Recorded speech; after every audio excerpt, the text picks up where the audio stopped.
You may be busy doing something while you listen to this podcast, but you're never too busy to eat healthy if you eat Vite Ramen. This podcast is sponsored by Vite Ramen. Show support for a sponsor that supports Moore's Law is Dead at the link in the description. And if you do, make sure you use offer code BrokenSilicon. And you can also support Moore's Law is Dead if you need Windows keys or software at cdkeyoffer.com. If you go there, also use the code BrokenSilicon for 25% off Windows keys or Die Shrink for 3% off everything else on the website. All right, now let's get on with the show.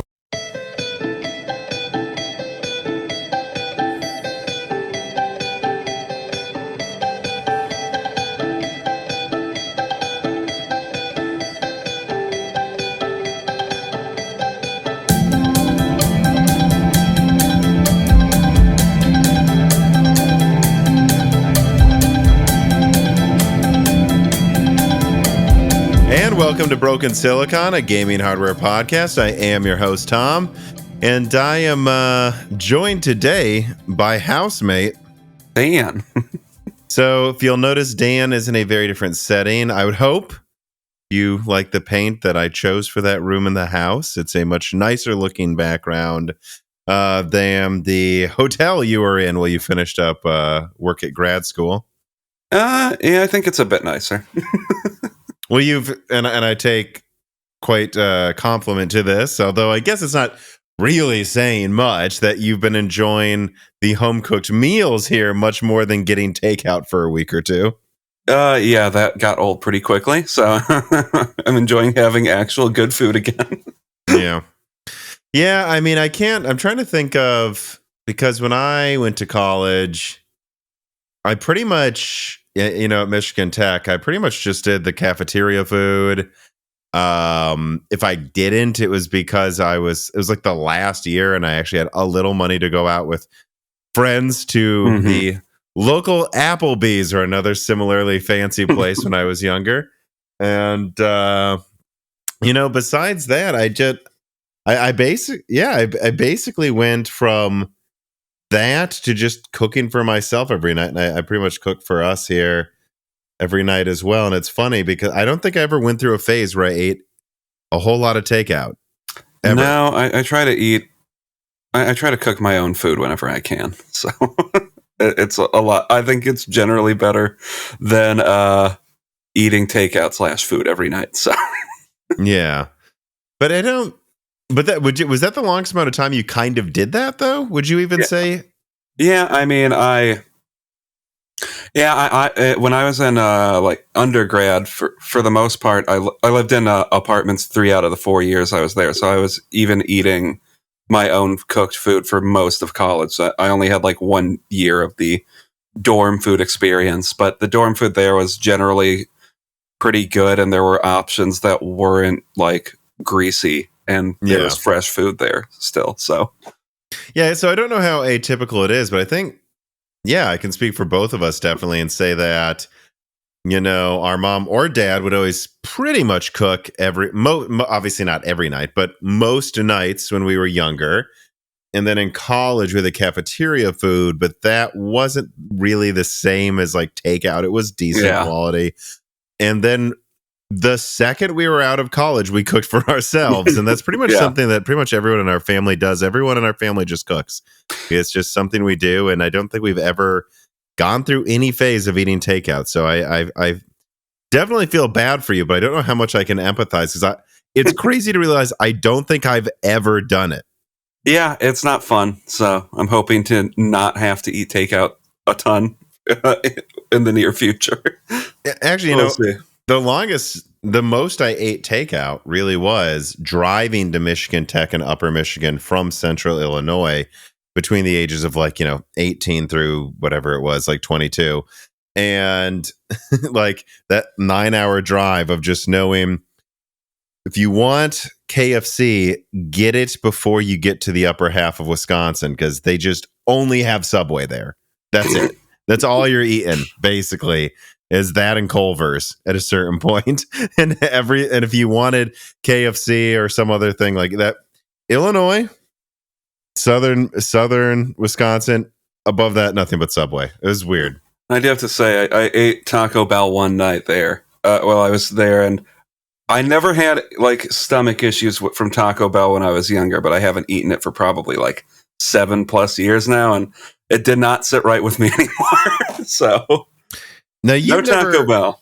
You've never had the special Taco Bell that's in downtown Nashville, have you? They're one of their experimental sites where they actually use good ingredients. I mean, no, I haven't. Okay, well, we'll have to make sure we do that while you're here. But Dan is here in Nashville, at least for a little bit, which is fun. Let's get to some of these opening reader mails. King Harkinian writes in and says, I'm betting $10,000 that you can't collaborate with primitive technology to make a big video series from Stone Age technology all the way to modern computing. What do you mean would you say I'm taking zero risk by making this bet? I'd say it's not zero risk. I looked up this channel and they are absurdly at least high in subscriber count on YouTube. So I don't think it's ever going to happen. Not to mention, I don't know that I really have that much interest in even remotely looking into this. This is one of those channels, for those who don't know, where and I think I've seen it before actually, try to replicate making things people made in the past, but not just something like a bow and an arrow or a spear. This guy goes as far as to try to make his own iron smelting, and actually making things out of metal, which I find interesting. But $10,000, if you up that anymore, I might go, well, let me, maybe I'll just play the long game and see if I can befriend this guy over the course of 5 years to make that money. Just see if he's also into PC gaming and try to get him on for a podcast. Who knows? Maybe he's. Well, I say I would guess he's not, but you'd be surprised. I mean, I think a lot of people think that because I have a tech podcast, everything I do must involve a computer. When in reality, I'm kind of a Luddite when it comes to a lot of stuff, and I don't use technology as often as I think some people do. And a lot of my spare time is outside. Oh yeah, I know, and. Yeah, it's funny. Which why would you expect me to always use tech? That's all I do for work. I might just want to go camping after that. Yeah, I mean, that's what that guy does for fun. I think he's just some Australian dude, though. I don't think he lives in the wilderness. So exactly. So that would all come down to how much of this is this is actually what he does all day, and how much of this is actually because this is a job to him. Maybe in his free time, he would be considering talking to this channel and earning me $10,000 from King Harkinian. Yes. I'll have to think about it, though. All right, let us get to the corrections, which we actually have some today. So, of course, if you support Moore's Law is Dead on Patreon, and there's a proper Discord channel for it. If you see something you believe are wrong, you're allowed to submit corrections to things that we say. Carbon Cry writes in, like he often does for corrections, and says, in Broken Silicon 219, you and guest Max from High Yield claimed that MI300 is the most complex design around. This is clearly wrong and shows you to be an AMD fanboy, including Max. As everyone knows, Intel's Ponte Vecchio has double the active dies. It is very disappointing to see you be so AM delusional. Forget such a groundbreaking product. What's next? Are you going to say that Arc Battle Mage isn't going to run circles around the Titan? The Intel bias is real here. Good point. Of course, getting past the goofy parts of that. It's funny how I just assumed no one would say anything about it, but of course Carbon Cry did. I did clock that when I said it. He goes this is crazy complicated, and I was like, well, it actually doesn't look as complicated as Ponte Vecchio as some of the other things. But yeah, I mean, to be fair, I guess though there's a real usefulness to this correction, though. I'm pointing out that Navi 4C leak thing I put out about, and everyone said this looks so complicated. AMD was going insane with chiplets for the top end RDNA 4 configuration that it seems like is going to be canceled. It's still actually, if you think about, let me think, 1, 2, 3. It still probably wouldn't have been really more complicated than MI300, probably, especially not for the 42 variant, from what I've kind of heard. And it is actually far from the most complicated thing out there that is Ponte Vecchio. So I think that's worth pointing out, because I think there's somewhat of a misconception out there that, especially people that probably saw that leak on an article on a website, but didn't see the context around it. Just because AMD is going with some design that has multiple base tiles and a few graphics chiplets, or 9 graphics chiplets or something. Yeah. And then a couple IO tiles and all of this, that this was the most crazy thing ever. And it was just canceled because it was too complicated. There actually are more complicated things out there that have been made. So it isn't just because of that. And I think the reason it was canceled is because AMD doesn't think it's worth the money to get it done now, right? It's not that they don't think they can do it. And also, once that work's done, it's done. I mean, they can just keep upgrading the chiplets that fit into the same spot. Think about Zen 2 through seemingly Zen 5, where IO chip, CPU chiplets, there's probably a lot of work put into that initially. After that, they're just updating the chiplets. And it's worth pointing out because the idea isn't entirely silly, and unfeasible, to pay for. It's just, when is it worth paying that money? Because once it's paid, they'd probably use that elaborate design for 4 generations in a row. Yeah, and it might just not be worth bringing to market as a general consumer product, something that complicated. But probably will be at some point. We'll see. I would still guess that it's going to be with RDNA 5, unless, who knows, we hear that they have some competing design that makes more sense to them, both economically and performance wise. And again, this to bring up, just to round out this kind of recap of that leak again, the reason they wouldn't just do what they did with RDNA 3 again is because so much work goes into finalizing a design. If you're going to switch it, it better be a huge increase. And they were probably like, well, Navi 31 and RDNA 3, this is something that's kind of like Zen 1. So this really isn't worth doing twice in a row. We did this to learn how to do all of it. And then the next thing we do better be the thing we build on for years because it's expensive. Right. The Evil Muppet writes in and says, a correction. Die sizes are stated as millimeters squared regularly, even though this is incorrect. The correct unit is square millimeters. Now, he spells it with millimeters with the end of that word being TRES. And I think that's very telling because occasionally in the comments, I see people saying that it's wrong that I say millimeters squared. It's always with that spelling. They always don't spell it correctly in English and then tell me I'm saying it wrong. And I actually looked around, and this was actually discussed with Max from High Yield and then in the comments by people. In some British circles, in a lot of American circles, that is how we say it. That is how people at AMD say it to me. Intel, Nvidia, that's how they say it. And so that's why I say it. And they are the same thing, too. I know. They are the same thing. And I've actually heard that in other languages, it doesn't directly translate. But I've never seen anyone correct me that I can't say millimeters squared unless they're spelling millimeters wrong in my language, the language of this channel, which is English. So unless they're using the fake spelling of millimeters. The fake spelling, which, to be fair, comes from France. So might argue that's not maybe the more, more of the lineage to actually the creation of the metric system. But no, I mean, look, I'm just bringing this up because this is something I occasionally see, and it's always from someone who's clearly from Europe. That is how we say it in America sometimes, and I'm not going to stop doing it. So please stop spamming, please. Or keep spamming when you say a slight variation, something that's a slight variation on what British people say, because British people, Tom, do have to insist that they are correct about everything with English. Even though I won't get into it, but we're not going to go down the rabbit hole of American versus English versus actually Australian and a bunch of other pronunciations and spellings. Not worth it. Technolads writes in and says, in Broken Silicon 220, which I believe would have been the one before the last guest. Yeah. He goes, at the 1 hour, I'm not going into the timestamp, says, when talking about the 7700 XT being priced at $450, Dan suggested that it might have to do with them having a lot of RX 6800s to go through. And then you said, that is what it probably is. So I was told they still have a lot of Navi 22 sitting around, but the 6800 is based on Navi 21. Right. I was just talking about the concept. Dan, you brought up a card that they might want to get rid of. And I was saying, I literally know they have a lot of Navi 22 left. But it also applies to Navi 21, Technolads. Yeah. Come on, Technolads. I know the 6800 is from Navi 21. I have a bizarre memory of these things that we constantly talk about. It's just the concept itself, as I was adding on to the conversation. But speaking of again, the two product, not the one product, let us move on to story number one.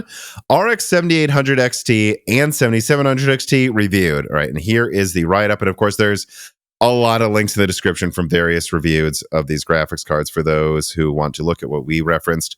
On September 6th, AMD indeed launched and allowed reviews for their mid-range RDNA 3 and Navi 32 products. In summary, the $500 7800 XT is a 256-bit 60 compute unit product that manages to just barely edge out the RX 6800 XT on average while consuming around 12% less energy.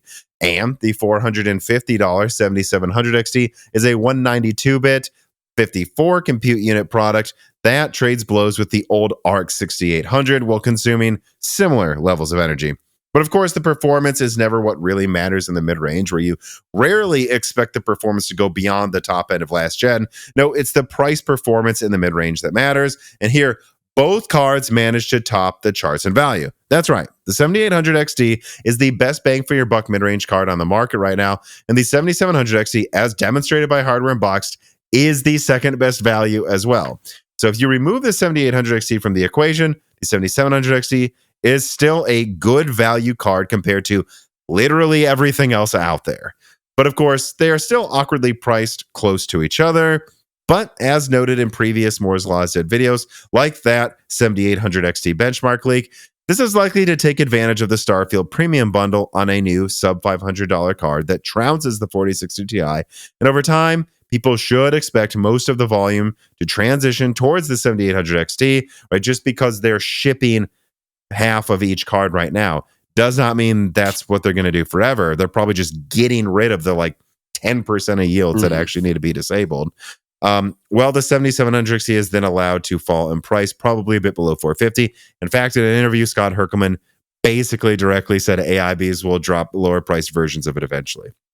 But the pricing isn't also the interesting decision AMD made. The names are too. If we're being honest, the 7800 XT is really an RX 6800 or arguably a 6750 XT replacement, not really a 6800 XT successor. But that doesn't change its value, and this writer really doesn't have more to say about it outside of pointing out to people in the recent video that AMD probably thinks they are playing 3D chess by having these weird names. It's probably a pretty big mistake for the Radeon brand, but I spent half of the recent video talking about that, so I'm not going to regurgitate the whole opinion again. Oh, and the other thing to point out that was actually cut from the video that I put out about these cards launching is that the 7700 XT is apparently an insane overclocker, with websites being able to get 15 to 20% performance increases out of it. So I have to say, considering overclock to overclock, this card is probably really only 10% to 15% behind the 7800 XT. If the 7700 XT ever was like 20% cheaper, like if it ever dropped below $420, I would probably recommend the 7700 XT over the 7800 XT for 1080p high refresh gamers, because you're just going to max out every game at that resolution anyways, or possibly even 1440p gamers that are willing to overclock and genuinely do want to save more than $50. All right, so that was the write-up for these graphics cards, Dan. Compressed Earthblocks writes in and asks, how do you ultimately feel about Navi 32? I mean, I feel like our conversation we had about it on the last podcast remains relatively unchanged, because I don't think the reviews throwed any massive curveballs about what the 7700 XT or the 7800 XT were going to be. And that is, they both they are both the best priced performance cards on the market right now at that price point. The only thing that's better to my memory, at least from Hardware Unboxed, is the 6800 is still slightly better at $400, which $400 $450 versus $450 or something. Yeah, and then the 6700 XT, which is a tier in performance below this anyways, is still the price performance king. Mm-hmm. So I mean, where things sit right now as far as pricing goes, the cards I think I would recommend are like the 6700 XT, maybe the 6800 XT while the stock of that is still drying up, the 7800 XT, I would recommend over the 6800 XT if the prices are the same. Mhm. And Yeah, I saw then, weird comments about the 6800 XT supposedly being a better buy, which was bizarre to me. Like, no, Yeah, at the same price, the 7800 XT the- by 99% of averages is stronger, uses less energy, better at ray tracing, better features, better software support. You would get the 7800. Like if the 6800 XT is $50 cheaper or something, maybe I would still go for that. But it would, for me, it would have to be at least that much, because you're telling me to get a less efficient card that doesn't support some of the newer software, and Yeah. it's slightly weaker. I'd say at least 10% cheaper. Yeah. So where things sit, I think the 7800 XT becomes the new card to recommend if you're looking to get any performance anywhere between a 6700 XT and like a 7900 XTX/4080. This seems to be the card to get. I mean, the only other thing that's really worth humoring at all is the 4070 Ti, and the price You mean 4070? You keep saying Ti every episode, Dan. Is the 4070, but the 4070 needs to drop to like $450 or $550, I think, to really be worth considering getting over like the 7800 XT because of the expanded features it has with Nvidia. But I don't know. This 7800 XT is kind of, I think, the best card to release, or the best release for Lovelace or RDNA 3. I don't know. I mean, I obviously think the name is stupid, but that isn't a reason to not get it. That's just more a criticism of AMD muddling their branding, because for some reason they have to muddle their branding with graphics cards. And at the end of the day, I'm more worried about what that means for AMD's future, if they're going to have to jump ship from the from the branding they've had since RDNA 1 came out. Because Radeon can't keep the same branding for more than 3 generations. So lately, for some reason, I don't know, because they went 3,000, 4,000, 5,000, 6,000, 7,000. Technically, 8,000 was OEM only. Besides that, they just seem to just pull naming schemes out of their ass every few years, and I don't know why. Nobody does either, by the way, that I talk to. No one knows why. Nobody knows why upper management at AMD is allowing this to happen. I mean, it's so important that AMD's naming scheme for Zen 1 through soon Zen 5 is probably following the same structure. You know what you're buying every year. yeah. Like, and I'm actually, I talked about it in AMD's Blueprint for Success video, but I actually may touch on this again and actually have some critiques for Nvidia as well, like in how they're doing some things. Not that Nvidia is really screwing this up. I think they're doing it pretty well, but I think I think just again talking about why, trying to play mind tricks on people with how you name things really offers no benefits. Yeah, and at least long term. It's a short term. It's a thing where you are doing something for a short term game, but long term you are lowering the potential of your brand. Yeah, I really don't understand the thought process behind calling this the 7800 XT. I believe they think XT had to be in the name, and they hadn't launched a 7800 yet, so they thought they had to do this. But even then, it's like, I don't know how long ago. Like, think about it. I mean, there's no reason you couldn't have just called it the 7700 XT and left room for a 7800 XT sometime later, or indeed called the 7900 Golden Rabbit Edition the 7800 Golden Rabbit Edition. Whatever. Yeah. Because to some extent, I know most people are saying that they should have gone with like 7800, but to an extent, I think that if they would have gone with like 7700 XT, people would have complained about it being $20 more than the 6700 XT.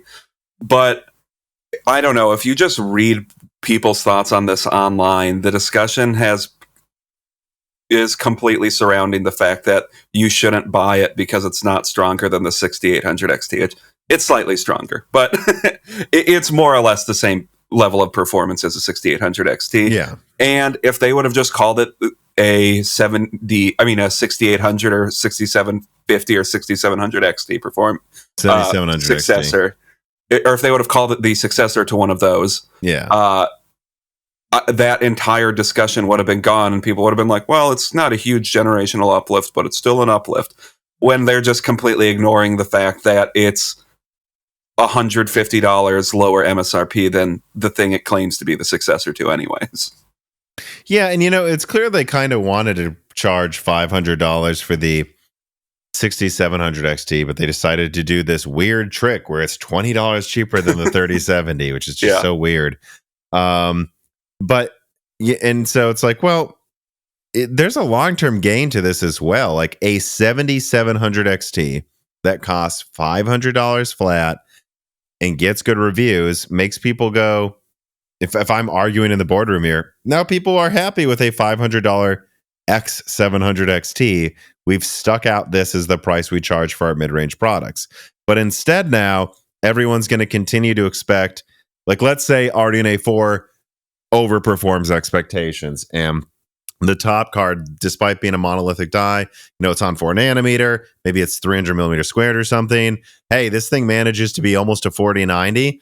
If they call it the 8700 XT now, and then they try to charge $600, like, hey, a 4090 that costs $600, that sounds good to me. But if now they have to call it the 8800 or 8900, I don't know, because if they call it the 8700 XT, they'll be like, well, the last one was 450. It's so weird. Yeah. If the 8800 XT or whatever that card is, it now beats, like you said, beats beats the 7900 XTX, and they try to charge $600 for it or something, even though that's apparently a good generational performance uplift, a better than average generational performance uplift. If we're just looking X800 XT versus X800 XT, now people are just going to talk about the pricing because they've screwed the branding for their product line now, because now the names don't really mean anything, and it's just, well, this is what we're trying to tell you is the low of high end. That's all X800 means at that point, even though this is a pretty firmly mid-range card. Oh yeah, it is, and I say it is. The 7800 XT that should be called the 7800 or 67 or 7700 XT. It's mid-range. It is. This is a mid-range. You'd say upper mid-range, sure, but it is mid-range. And also now this means that I'm regurgitating a little bit from my last video, but it's like they successfully, for multiple generations in a row, 5700 XT beat the 2070. In fact, some people compared it to the 2070 Super or 2080. And then the 6700 XT competed with the 3070. Now it's the same as a 4070. The 7700 XT isn't. So it's like people got so used to the 9 being compared to NVIDIA's 9, 8, 8, 7, 7. And that's important because that means that people go, oh, well, if I get this thing from AMD, this is one of the best cards on the market. Now they're like, well, sometimes it is, but sometimes the 900 XT is actually weaker than a 4080. I don't know what to expect. So I guess I'll have to check benchmarks, or I can just buy NVIDIA because they're the standard. And that's why AMD's consistent naming is even more important for them. It's really strange from AMD coming from a company that I do think it's fair to, in a sane world, it would be fair to not call them the budget brand anymore. Obviously, they're still not to the same level of performance that NVIDIA is consistently. But from a company that's trying to get out from under being the reputation of being the budget brand, framing your 800 series card as your X800 as a competitor to their 60 Ti is really weird. Yeah. No, absolutely. You're making sense. Yourself, what a good point. You are making yourself a budget brand again. And they had to switch naming schemes after the 300 series, because during the 200 and 300 series, everything was R9. R9 290X, and then the R9 290, then the R9 280X, 280, 285, R9 270. Like it got absurd. And especially in the 300 series, like more than half of the stack was R9. And eventually you had R9s being compared to like NVIDIA's, like the 950, I think, was comparable to one of their Like it almost comparable to one of the. It got to the point where it's like, well, R9 means nothing. Now everyone thinks all of our high end cards are as weak as Nvidia's mid range, and they're doing it again. They have a good naming scheme that makes sense, and then someone in marketing at AMD, I wonder if they've been there for 10 years. I don't know what's going on. Goes, well, if we just name it this, we can do a mind trick and they'll buy it. And it's like, maybe some will, but long term, you're just ruining the reputation again. And they're going to see it as a budget brand again. Yeah, I don't know. They're consistently, and it's not just this. It's just there seems to consistently always be in a lot of markets a creep of trying to make things look like what they aren't. Like in a lot of colleges, there's grade inflation and graphics cards with AMD. I guess there's branding deflation where AMD is trying to sell their cards as something they're not, because they think if they tell you have a high-end card, you'll be a happy boy if you know that you have a high-end part. And that is a weird thing that you see. Well, Nvidia tries to pull it too, but they're the default and they have the performance crown, so they can kind of get away with it in a way AMD can't, and AMD needs to realize that. Nvidia does it. Intel does it or has done it with the i9 branding, I would argue, in the past. They threw away way too much. But before Alder Lake came out, there was a period where it's like, well, i9 means this CPU is worth getting, and pretty much everything else below it is a waste. Maybe there's a decent i7. But you can't do that because you just destroy your brand over time. And now they need to step away from their branding and come up with a new thing, probably. Hopefully not, but I think they have put themselves in a weird place with calling this the 7800 XT, to where now people are going to complain about what the X800 XT is next generation, no matter what it is. If it's a great generational uplift. They've laid such a trap for themselves, because now they're going to be like, the 800 XT before was $500. Now you're charging $600 for a 700 XT or 800 XT. They can't win next gen. Yeah, because either it's another one of these and now they've cemented themselves as the budget brand again, or they try to push the price of the 800 XT next generation back to 600 or 650 or something, and with a decent generational uplift, and everybody's going to be mad that they're charging more for the 800 XT again. Which, that's why I feel like you need to decide what segment each of these things in the market is going to be. And I think there's some wiggle room depending on the tier, for like $20 to like $50 depending on the tier, but I don't think it should vary that much more than that.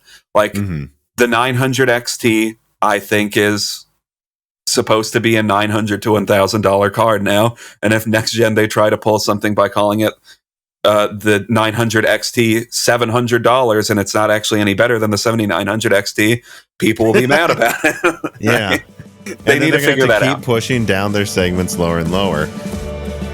Ever get exhausted looking for a safe way to pay reasonable pricing for Microsoft software amongst tons of questionable listings on eBay and shady websites?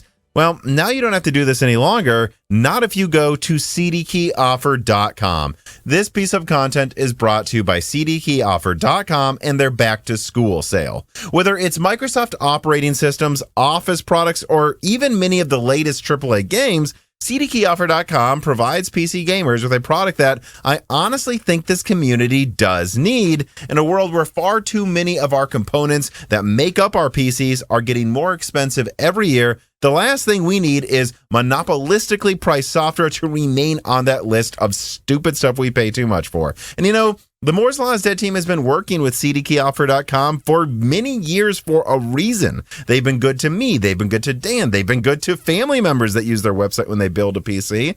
And they've been good to the Moore's Law is Dead community as well. So whether you're looking for Steam, EA, Uplay, or PlayStation keys, or of course Microsoft products, support Moore's Law is Dead by using the code BROKENSILICON for 25% off all Microsoft products, or Die Shrink for 3% off everything else. Support us at cdkeyoffer.com today. QH Freddy writes in, do you think the naming of the 7700 XT to 7900 XT is a holdover set in stone for some bad reason from when AMD expected RDNA 3 to be more performant than it ended up being?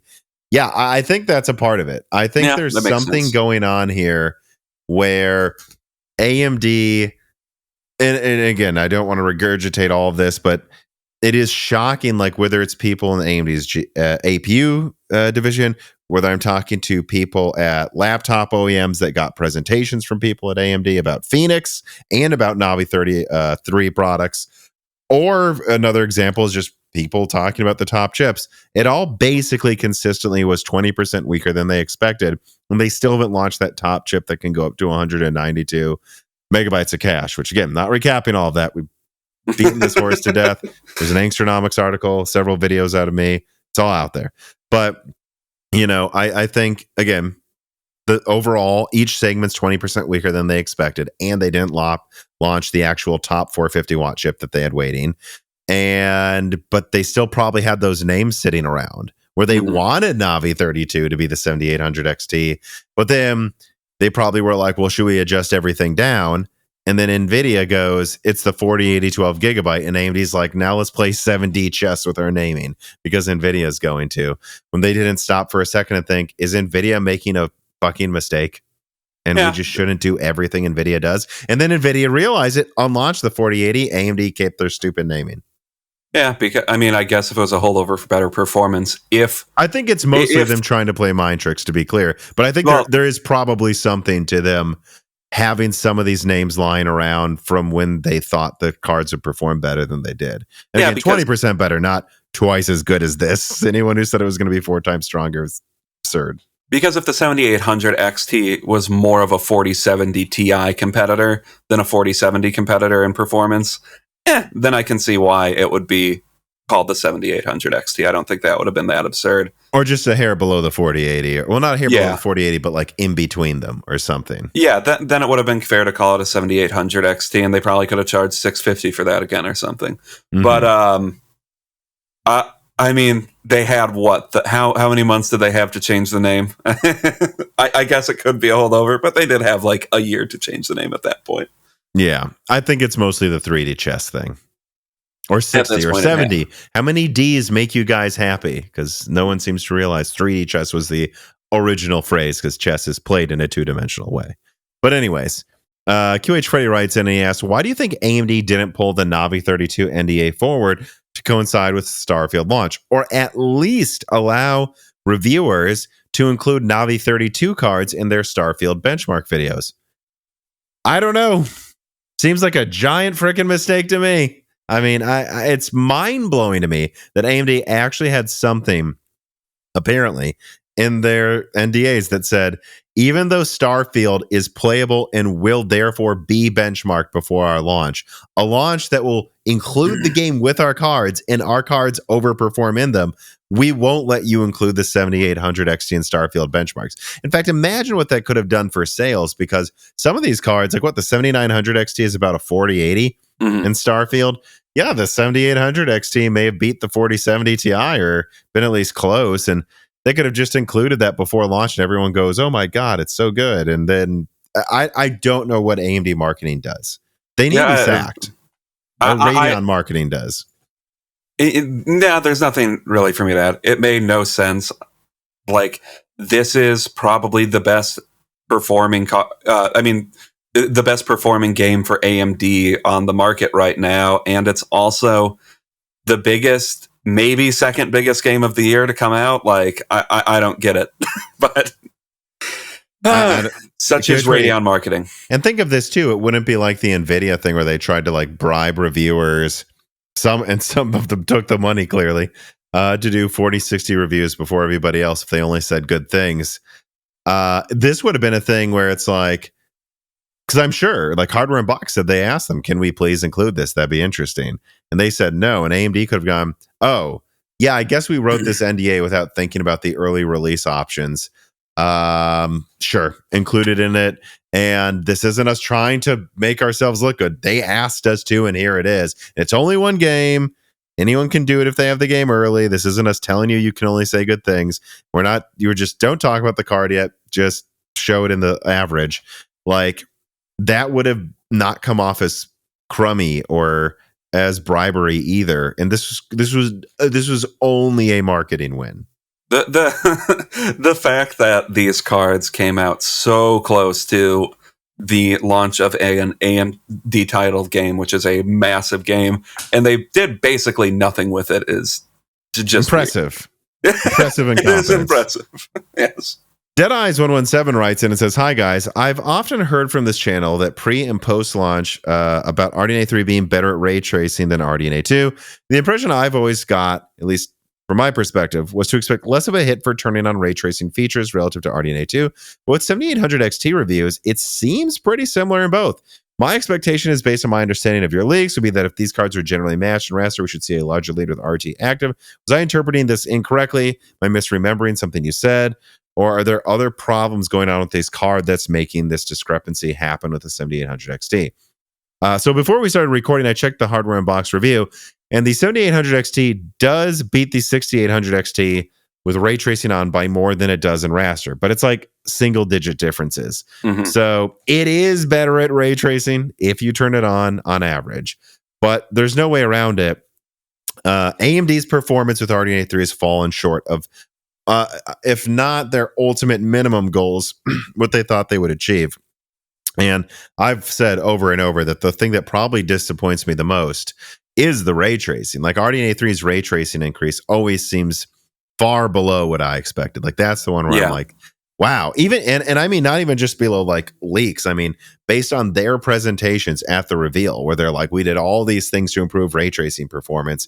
It seems maybe 5 to 10% of a difference relative to for in like ray tracing over raster. It's just it's I don't know, it's disappointing. The only other thing I could point out though is that ray tracing can be bandwidth cache and definitely it can be bandwidth and cache sensitive, and the way AMD does ray tracing cores is it's per compute unit. So I mean 60 versus 72 compute units, this is not a perfect example. Although I will be honest, I looked around at some other things, and the ray tracing uplift for RDNA 3 generally is pretty damn low relative to what we should have expected.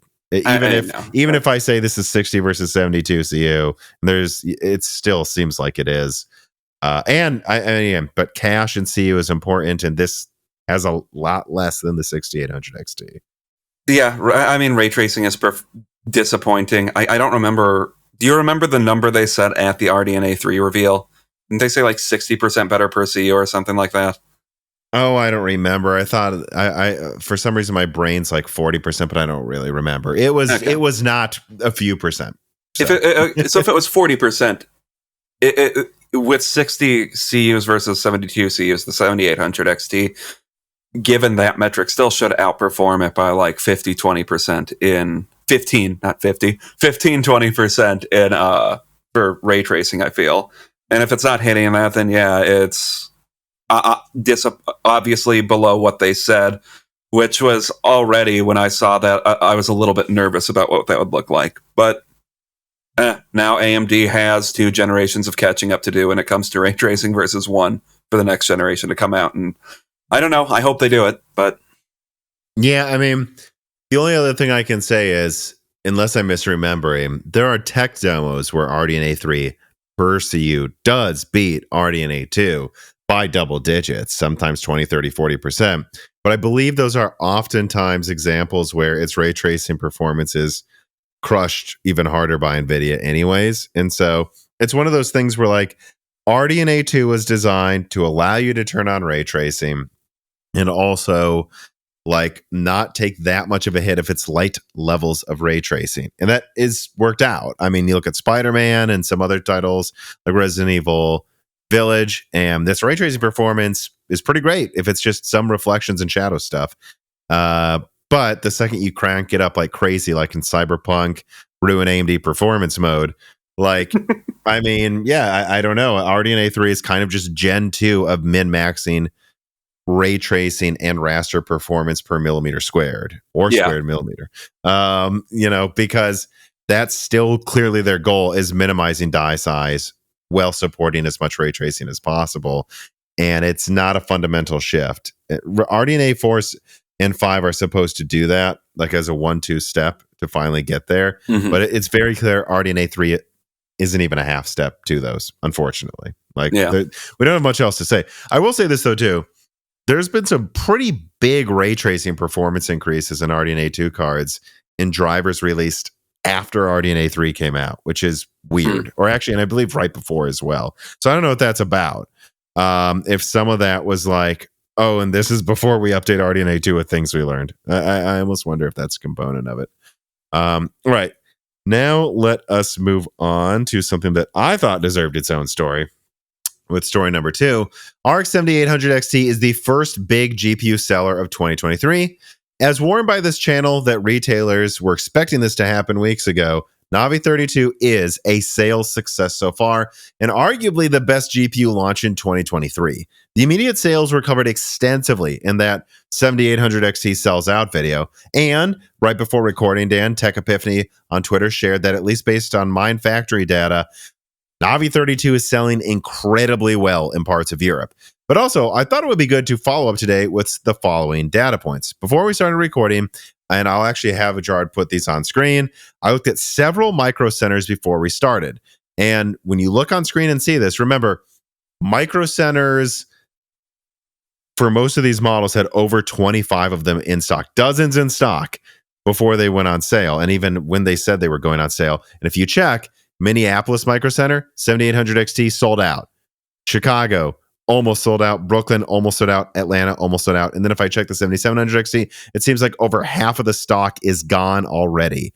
And again, they show up to 25 plus on Micro Center. And all of these models that I remember checking showed 25 plus, meaning if there's like 12 different models that show 0, they've sold at least hundreds of cards at each one of these locations for just this retailer in the US. And so I just think this is worth pointing out because there's a lot of armchair armchair experts saying, well, we need the numbers to come in. Guys, the numbers are there.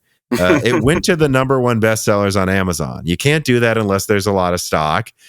We know that they've at least sold hundreds of these cards per Micro Center. And when I check overseas, because sometimes people complain about this, sold out in France, Amazon, United Kingdom retailers, almost entirely sold out. And the 7700 XT is getting close. Australia, same story. Every country I checked before we started recording, it was selling similar to the US, with the exception of Germany, which is still selling well, but not gangbusters like it is in, again, France, Australia, United Kingdom, America. Canada is one I checked too, but I didn't put on screen. So I just want to say that because the data's in. This is the best-selling card of the year so far, at least relatively speaking. They definitely had a lot of stock. There were hundreds of these cards in stock at dozens of micro centers. That's just one retailer in the U.S., and it's sold out almost everywhere. And so, yeah, I do check other countries, guys. I just tend to put the American stuff on screen. But this time I put it on screen for those people who complain. Yeah, it does look to me just like looking at the stores. And it looks like, generally speaking, in the larger markets, so like the Chicagos, New York, stuff like that, there's still a few left in stock. But in a lot of the smaller markets that like Micro Center serves, they seem to generally be sold out now. Well, notice the quantity at like places like in Brooklyn. It's like 4 at this point. Yeah. So, and like it started with hundreds. Yeah. So clearly, based on that metric, they're selling well. Based on that German store, that's not a surprise. Mindfactory.de. Yeah, the 7800 XT is the best selling card this week, which that's not really a surprise. 7700 XT is up there too with it. Yeah, given that that's the new card, that's not a huge surprise, but it's all pointing to, these cards are selling well, which you can read all of the negative opinions online that you want, but at a certain point, people that are commenting negative shit on every review are just criminally online people that are mad at the market. So right. And at the end of the day, here's what it comes down to. And I feel like we didn't intend to do this, but we ended up kind of dunking on AMD for 20 minutes a second ago. But they think the naming is stupid. I get what they're thinking. I do actually think I know why they wanted the XT name there. They hadn't launched the 7800 yet. They have their reasons for naming these things the way they did. I still think it's a long-term mistake for reasons that went way into detail in a recent video. And we also think they should be priced farther apart. I see no reason why they couldn't have done $509 and $439 or something. Like, just add that extra $20 buffer. Why they'll still buy it? Why not? But once you move past that, these cards are the best mid-range cards launched this generation, and they are selling very well for a reason. And if you complain about these prices, just remember not only where we were 2 years ago, where in 2021 we were talking about these things selling for $1,000 each, which is, please don't forget that. But also, even if you pretended the MSRPs were real, the old $500 card was 30% weaker than this one, had half the RAM. That is why this is a standard, and this comes with a AAA game.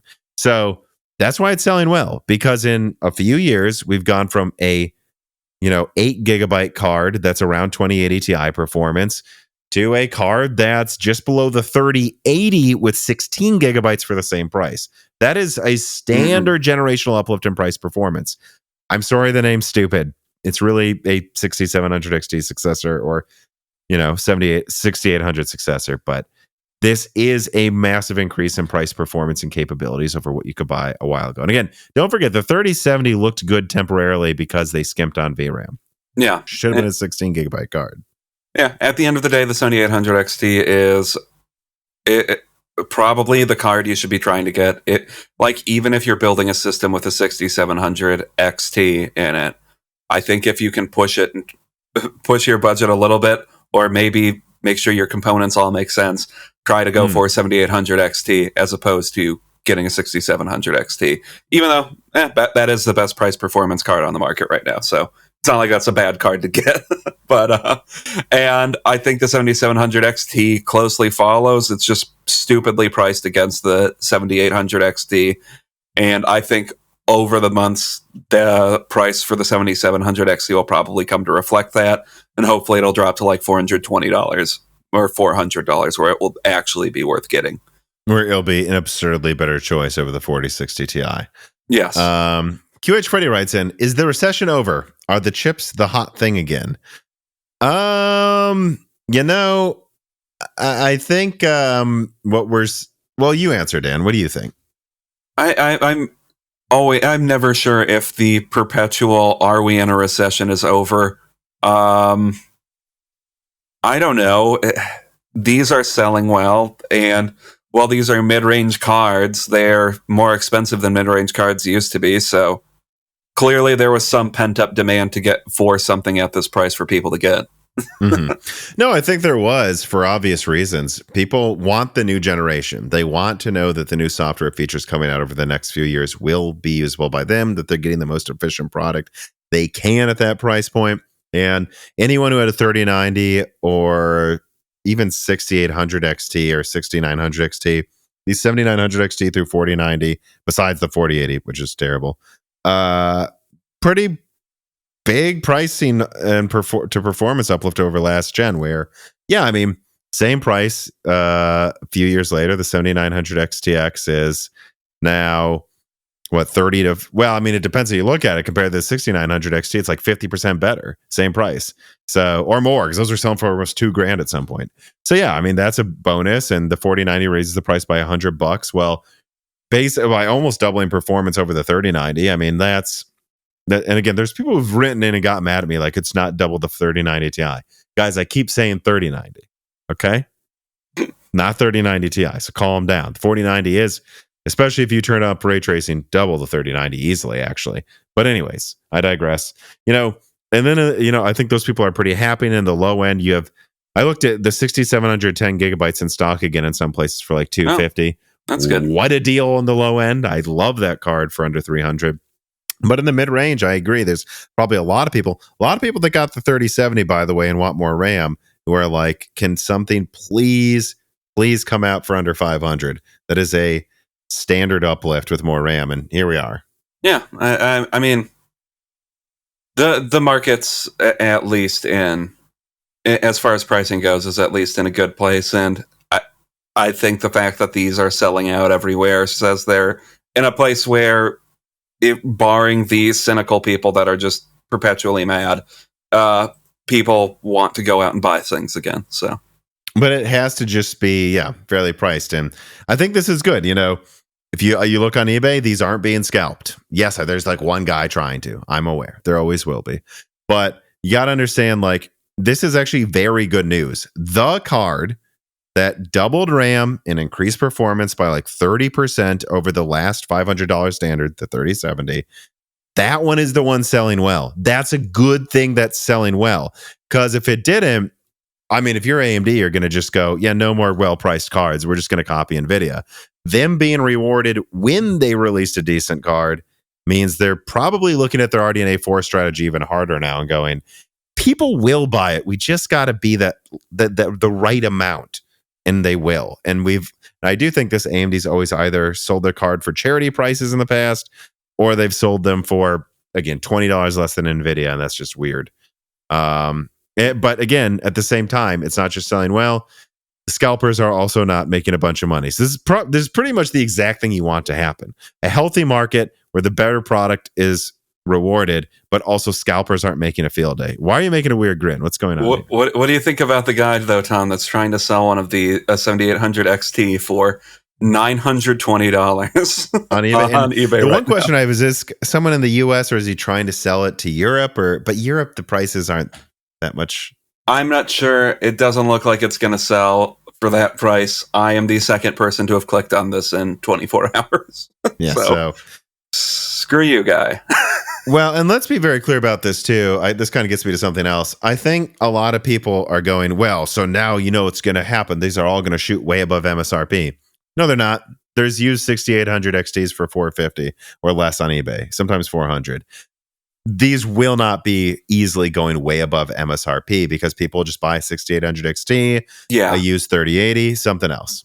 There are way too many products on the market that are relatively close to this level of price performance that there's no reason it would go out of demand, would go out absurd unless people are doing that stupid thing where unless people just aren't evaluating the market, aren't just buying 7800 XTs because they're told that's the card they should buy, which I think happens to some extent with Nvidia cards because I feel like that's less common with AMD cards because you would see like 3060 Ti's selling for absurd prices in the past versus AMD, but I don't think that or even selling like above other Nvidia cards because people thought that's the card you should get. And it's like, no, that's not happening. That's a good way to put it too, because that was a thing. Like the 3070 was sold one of the highest above MSRP selling cards, and the 3080 simply because it got good reviews. Yeah. So that's not going to happen, at least. Technolads writes, he says, hello, Tom and Dan. In your latest 7800 XT video about how AMD needs to be 30% better overall than Nvidia to have cards sell out. Okay, I'm glad you said sell out because I've been thinking about this more and more. I don't think AMD always needs to be 30% overall better for a card to be successful. It's just if you want a killer success, that's probably the magic number. But anyways, he continues. And they experienced this with the 7700 XT at 450, 7800 XT at 500, and first with the 7900 XT when that finally hit around 700 to 750. Yeah, it did. It sold out. That's when the 7900 XT sold out when it had a 30% advantage versus the surrounding cards. Do you think AMD will adjust other cards too? In other words, the 7600, which is selling reasonably well as far as we can tell, is only 10 to 20% cheaper than the 4060, but it is slower than it. Well, it's about the same performance, and it has the same amount of VRAM. So could we see that reduced down? Additionally, do you think they will learn from this 30% ratio that you've outlined and try to use it with RDNA 4? Hopefully. And which cards could AMD use this as the baseline, considering that Lovelace will be nearly 2 years old at that point, and Blackwell won't be out for nearly another year? Kind regards from Technolads. Well, I guess something I want to add here is I think like it's a roughly 30% rule, and it's not really a rule, right? Just like Moore's law wasn't a law. It was an observation by someone. I think it shifts a bit at the bottom and at the top. Like at the very bottom, people are hyper-focused on price performance to the point that like, I think you could probably be 20% cheaper and that's good enough. And, like I said, I think 30%, and again, just to make it clear for people who didn't watch that video, when I say roughly 30%, I mean, so maybe 10% stronger, 10% cheaper, Like if Nvidia has a $500 card, you're 10% stronger than it, but then you charge $450. You can make up the other 10% if it has more RAM, right? That's the sort of thing I'm talking about. And if you hit that around 30% overall ratio, then you're going to sell well. But if you were 20% better, like if Nvidia launches some 16 gigabyte product next year that's $500 and AMD launches one for $450 that's 10% stronger, I still think that's going to sell well relatively, but I don't think you'll sell out. Versus, I think there'll be some people who will go, their performance is close and this is DLSS, so I'm going to pay the extra money. You know, I think that's worth pointing out. I think at the bottom, it becomes closer to like a 20% rule. And I think at the top of the market, it's probably 40%. Like I think AMD needs something 40% stronger than Nvidia if it's the same performance and they're going to actually try to charge $1,600 or something. Wouldn't you agree, Dan? If they want it to sell out. Yeah, and I mean, I guess at the bottom of the market versus the top of the market, that kind of makes more sense because the features that Nvidia has over AMD right now, they get better as you go up in price performance, which is, up in performance, which is kind of ironic because a lot of the features that Nvidia is touting as being so great, I think you would see a lot more benefit if they worked well at the bottom of their stack, but whatever. NVIDIA's human centipede of upselling you to the 4090. Yeah, but it makes sense. Like DLSS and ray tracing and all of that are better features on a 4090 than they are on a 4060, relatively speaking. So the fact that the 4090 needs to, or AMD would need to have a even stronger competitor to the 4090 for it to sell out versus sell out versus the 4090 when compared to AMD at like the 7600 and 4060 tier kind of makes sense because I do feel... Well, it's not just DLSS, it's the ray tracing advantage, which probably matters more to enthusiasts. Yeah, but because like once you're comparing the 4060 to the 7600, there's not really all that much of a difference when discussing those features NVIDIA has anyways. So, I don't know, maybe a slight value, maybe give slightly more value to the 4060 because it has DLSS and uses a bit less energy. Yeah, I would. Especially because DLSS works better at lower resolutions, which you'll be using with these cards because they have 8 gigabytes. Getting out and enjoying the weather, or is it too hot to get outside? Well, either way, whether you're looking for an easy meal on the go or something quick and delicious while you're cooped up inside, Vite Ramen has you covered. This piece of content is brought to you by Vite Ramen. Vite Ramen is a healthy, tasty, and shelf-stable food crafted by an American startup that offers tons of options for eating healthy. Their classic packages make it easy to add protein and other ingredients of your choice, including new flavors like Radiant Crab Ryu. And also, their Ramen Go packages offer a healthy microwavable option for those who truly only have a 15-minute lunch break away from home. Or they even have other healthy products like Nano Boost Powder that makes any food at least a little healthy. Click on the link in the description and use the offer code BROKENSILICON to save 10% on a variety of products, including special bundles for Moore's Law's Dead fans, raw nudes if you want to make up your own recipes, and other food products, powders, cooking utensils, and more. They are a plucky, small, but rapidly growing company that has been good to Moore's Law's Dead for years. So, supporting them helps support me, and even just clicking on the link below makes a big difference for Moore's Law's Dead. But I really do like their products, and I recommend you try them as well. So check out Vite Ramen today. Really? Couldn't keep the glasses on for more than a minute? Well, QH Freddy writes in, he says, at $500, do you think the 7800 XT can, as one reviewer, which was level 1 text, by the way, everybody, friend of the show, be a 1060 replacement, or do you think the price point is just too high for it to sell like that? Well, the 3070 sold incredibly well last gen, and I do think there's a point to realize here of like, the mid-range is $500 now. It's been $500 since Turing, and it is what it is. Like you would agree, Dan? Yeah. But, if you adjust for inflation, what I would say the exact comparison would be is if there was something called an RX 490 12 gigabyte with Polaris for $380 or something. If you adjust for inflation, that becomes $500. Yeah, I'd say that's basically what the 7800 XT is. Unfortunately, there's no perfect analogy here to like the $300 1060. But Yeah, it is pretty close to it, I think. The closer thing would have been if there was a $400 7700 XT 16 gigabyte, but there isn't. So yeah, because if we're talking about like the 580, 480, 590, that like trio of cards, right? Yeah, so the 590's launch MSRP was 280. That I don't feel like in this market, even after inflation, that's quite comparable to 500. I could see the 7700 XT, if it drops in price significantly, becoming a card like that, because we have to remember $450 is just the launch price of the 7700 XT.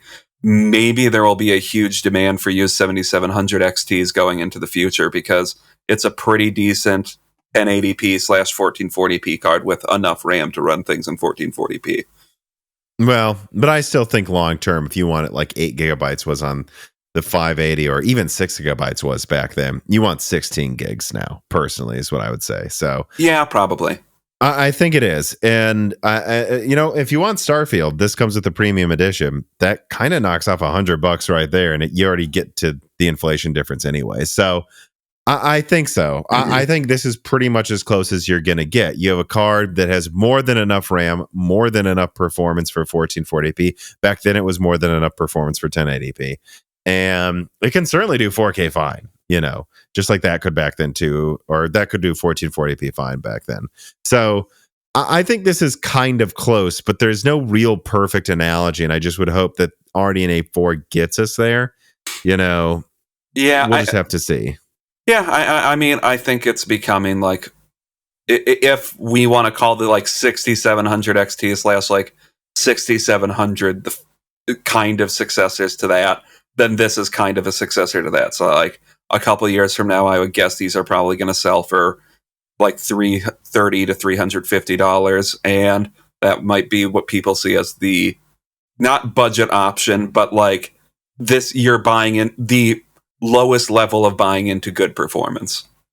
Well, and let me point this out too. Before the RX 480 launched, there were R9 290s selling for like $250. Mm-hmm. So you could argue that level of performance was obtainable before that. And if you adjust for inflation, a 6700 XT at $300 now is kind of better. So like a new card, the right price on launch day, perfect analogy isn't going to happen. But I've said for about a year now, right? Like a $300 or less 6710 gigabyte. There's your 480. Like, I mean, there you go. It's actually adjusted for inflation, probably cheaper than that was, but it has a little less RAM than you'd want. There's never going to be a perfect analogy. I think the new 1060 replacement is just RDNA 2 cards on discount, frankly. I mean, plus these because they're priced in line with them. And Patty Cakes writes in and says, how much of a selling point is FSR and DLSS on the high end, really? Right now, my 7900 XTX absolutely demolishes all games I throw at it with no need to turn on upscaling. The only time I feel like it's actually going to be a benefit is a couple years down the line when the card is no longer the absolute highest end a dev can target. But at the time, are the new versions that people are targeting even going to be supported on that hardware? Yes. Imagine if you had a card that was top of the line 4 years ago that only supported DLSS 1. That feature would be absolutely worthless nowadays. Oh, so you're saying is there going to be... Well, yeah, but these cards also support DLSS 2, and FSR goes all the way back to like Fermi support. So, I mean,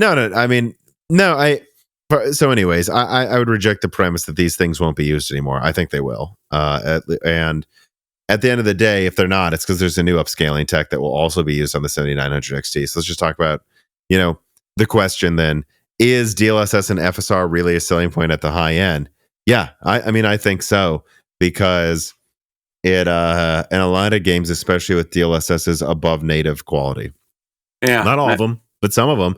So that's definitely a selling point. And remember, you can turn on, what is it, DLAA? It's DLSS like anti-aliasing. So it applies that algorithm at a higher resolution and scales it down. So that's also a thing you can use for a higher image quality if that's all you want to do. So then, yeah, that's a thing. And AMD has that with FSR. It's absolutely a selling point. It's absolutely important that it is, Yeah. And in certain games like In certain games like Starfield, I mean, I don't know. That's certainly pushing a lot of cards to their limit right now. Although we can argue over that if that's bad optimization or what, but still, it's. I mean, if I get Starfield, I would probably turn on FSR because the 7900 XTX only gets 65 frames per second, according to according to TechSpot at least, or / Unboxed. All right, I'm going to read two questions here and throw them at you. QH Freddy writes in and says, do you think enough people cared about VRAM when the 3070 and 6700 XT launched for the 12 gigabyte and the latter to be a relevant selling point? How much would you evaluate the 8 versus 12 gigabyte battle in the upper mid-range to have evolved between then and now? Would you say that people are substantially more fed up with 8 gigabyte cards? So the last question, yes. And then Karen Osugata says, after all the discussion about VRAM usage in the latest games earlier this year, I can't help but feel disappointed in how little attention VRAM has gotten in GPU reviews since then.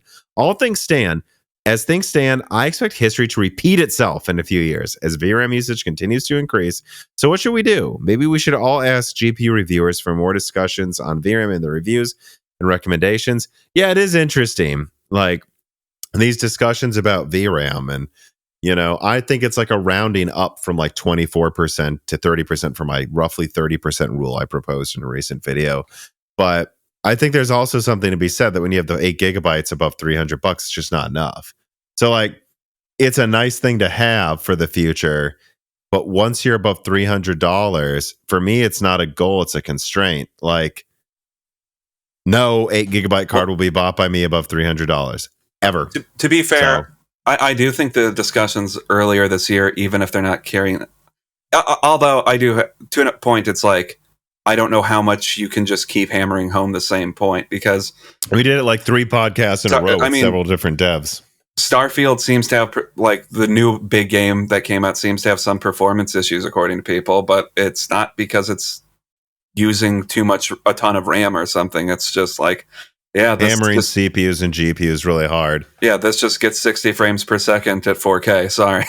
But I just don't know what else there is to say, because I feel like the discussion's already been had. I think most people paying attention to the market understand that 8 gigabytes is probably going to be an issue if you want to play above 1080p relatively soon, and it's already been an issue in a couple newer releases.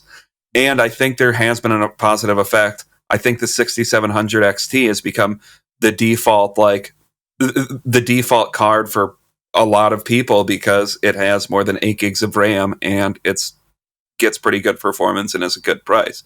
I feel like the 6700 XT became super popular as a older card to buy because of those things that happened early this year. And I think like 2 years ago, or 3 years ago, when we were talking about this, had the same discussion with like the 3070 versus the 6700 XT, or like the 3060 versus the 3060 Ti. Some people acted like you're a conspiracy theorist if you suggested that a card would ever use more than 8 gigabytes of RAM. A lot of them parroted this ridiculous advice given by a couple channels that it was allocation. Yeah, and not exactly allocation, is it, people? I think it's less common now. Online, you'll still see people say, like, games are fine using 8 gigs of RAM. And it's like, well, new games obviously some of them obviously have issues. What do you think that's going to look like going into the future? But yeah, I mean, I think the discussion has shifted a lot.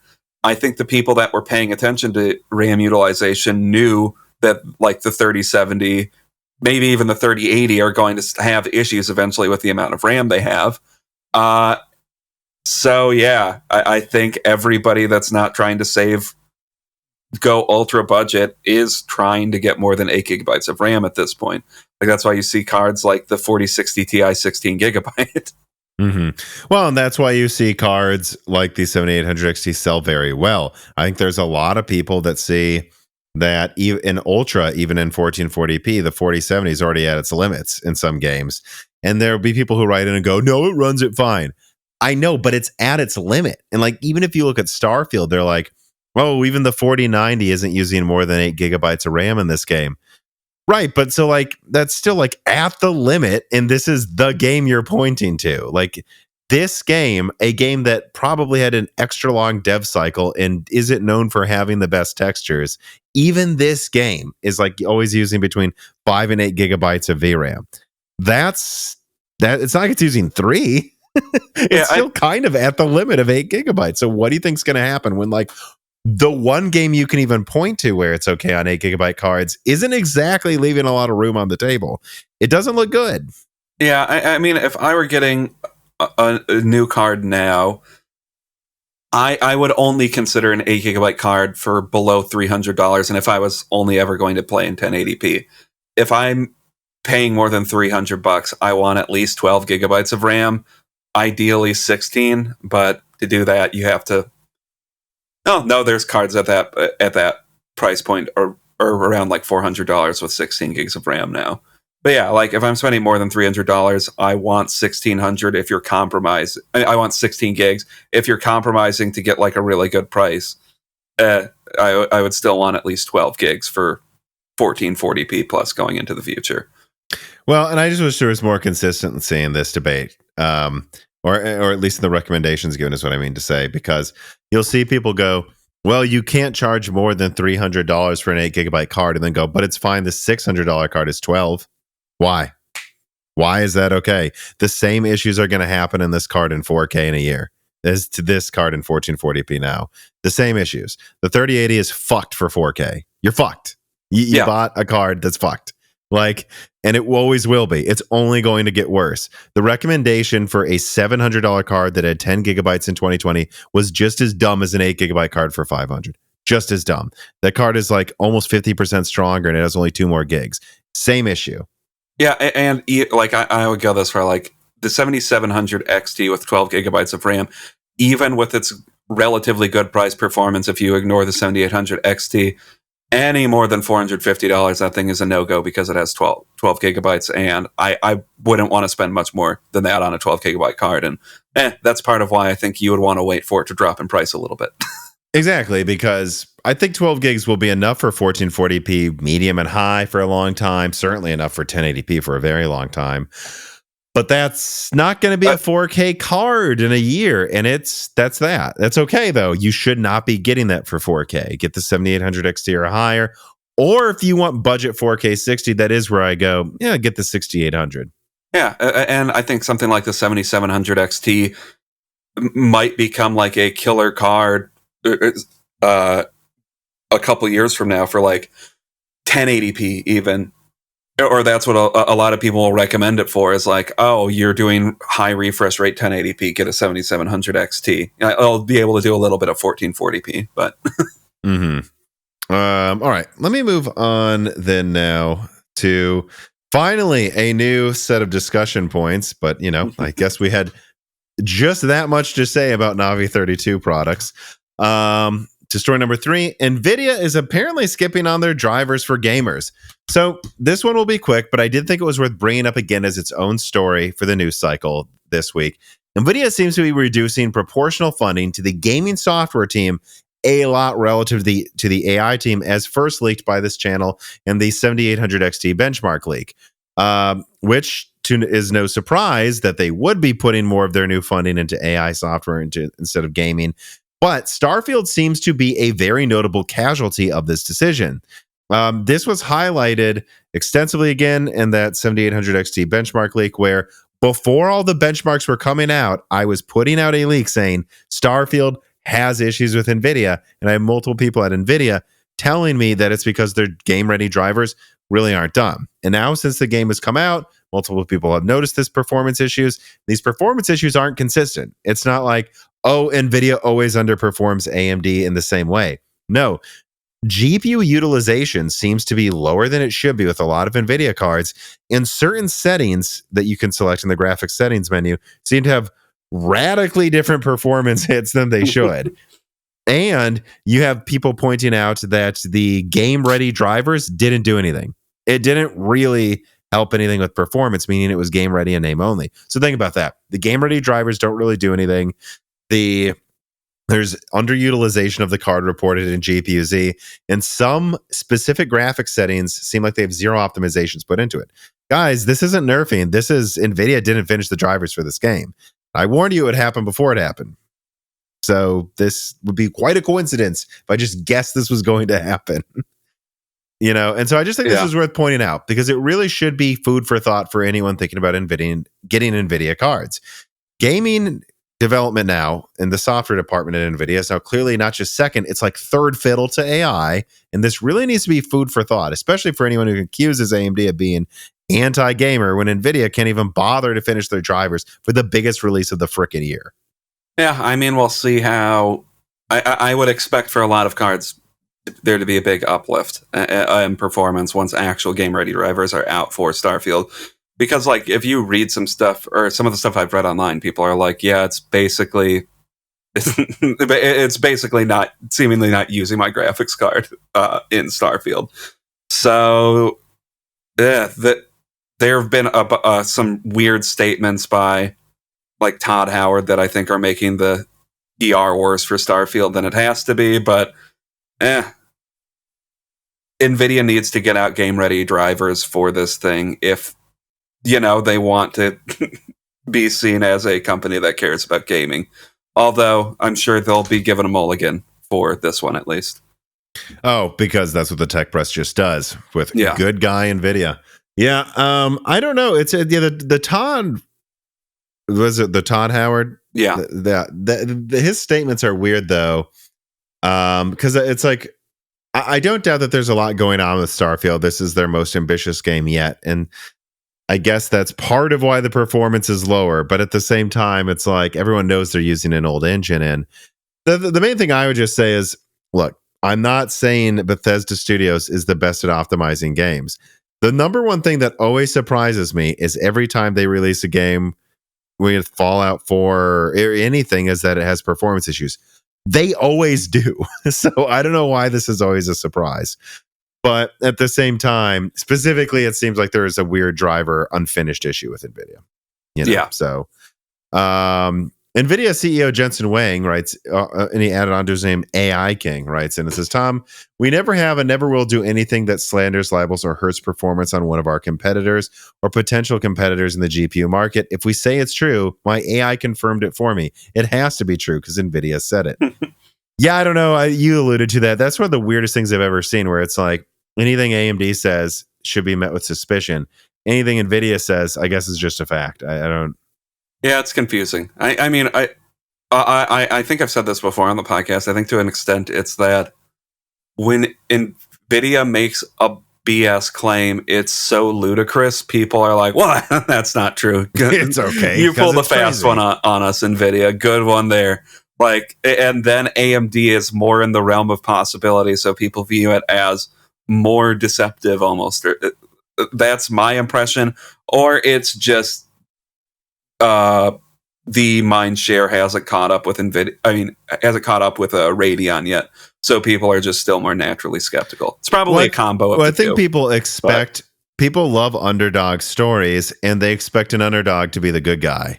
And that becomes a double standard at a certain point, where they're like, well, because you're the underdog... You also have to be. You also have to take the high road every time, no matter what, no matter how many times someone else is trying to bribe reviewers or nerf your performance or not put FSR in games like Metro Exodus or Battlefield 2042 or dozens of other games. Or if you have a decades-long history of buying companies to try to remove features or putting black boxes in games that nerf performance. That becomes what's expected. And then the second, when article comes out that suggests that AMD might have done something that's, I guess, in the same ballpark, now AMD is the devil. I don't know. Yeah. This story has evolved into such a weird thing, though, where it somehow turned into AMD bought Starfield performance, which isn't even the initial story. And I don't know what to make of it at this point. NVIDIA didn't put out game-ready drivers. I'm sorry. And now you're mad at AMD for doing that. Yeah, well, I really don't know what to say. Continuing this discussion, QH Freddy writes in yet again and says, does NVIDIA stipulate that devs implement DLSS 2 in their games to have a certain amount of optimization when they do so? How come modders have already released a DLSS mods for Starfield? Well, yeah, Nvidia wants DLSS to work perfectly when it's in a game, and we now have stuff from Tech Power Up and Hardware Unbox that shows, yeah, look, modders there's a DLSS mod out, and Hardware Unbox stated that frame generation is shit. It has so many issues in the modded version. And Tech Power Up also found multiple artifacts and bugs, like especially at lower resolutions, like red dot I think it said laser sights have massive issues, and there's weird visual artifacts in different areas and crashing. And I'm sorry, QH Freddy, this backs up entirely what Brian Heemskirk, I believe, said, who is a developer, not some guy in the comments pretending to be one, a real one, and other people I've talked to who are developers that say you can flip the DLSS switches if you want to, but then you need multiple cycles of Q&A. Modders just added DLSS to a game, and yeah, you can do a few bull shots and say this one area looks great, but now your laser sights don't work and frame generation is broken and the game crashes. Like, this proves everything I've been saying. It's just like another week of vindication. Like, yes, it's easy to add DLSS, but there are artifacts and bugs that can pop up when you add it that require a lot of effort. And a lot of developers decide, let's go with the one that works on everything. Do I think DLSS will be added eventually? I guess I'd be surprised if they don't, although Todd Howard's acting really weird. But at the same time, I don't think it's just going to be added by flipping a switch. They're going to sit down and they're going to put a lot of effort into making sure it doesn't crash your game and break laser sights. Yeah, and, modders are going to do what they do. And I'm not saying, like, it's bad that modders added DLSS support into the game. It's fine. There, now it's a feature that you can have if you really want to turn on DLSS. Might not work well, but it's there, and that's what modders do, is they add in things that it hasn't been QA tested, so it might break the game if you try to do it. Which, that's just the nature of modding. So, yeah, here it is. This is DLSS isn't simply a switch. Yeah, it's going to be interesting to see if it ever comes out, because God knows if anything AMD announces ever actually comes out. But when supposedly fluid motion frames can just be added at a driver level to games, it'll be interesting to compare that in Starfield to the modded version, because we've seen the modded DLSS 3 looks like crap. And no one expects the in-driver version of fluid frames from AMD to look as good, and AMD says it won't. But it'd be interesting if it looks better, because then that goes to show, well, I guess AMD takes forever to release things, but at least it proves they had to put effort into it. Yeah. But so I don't know. That'll be interesting to see.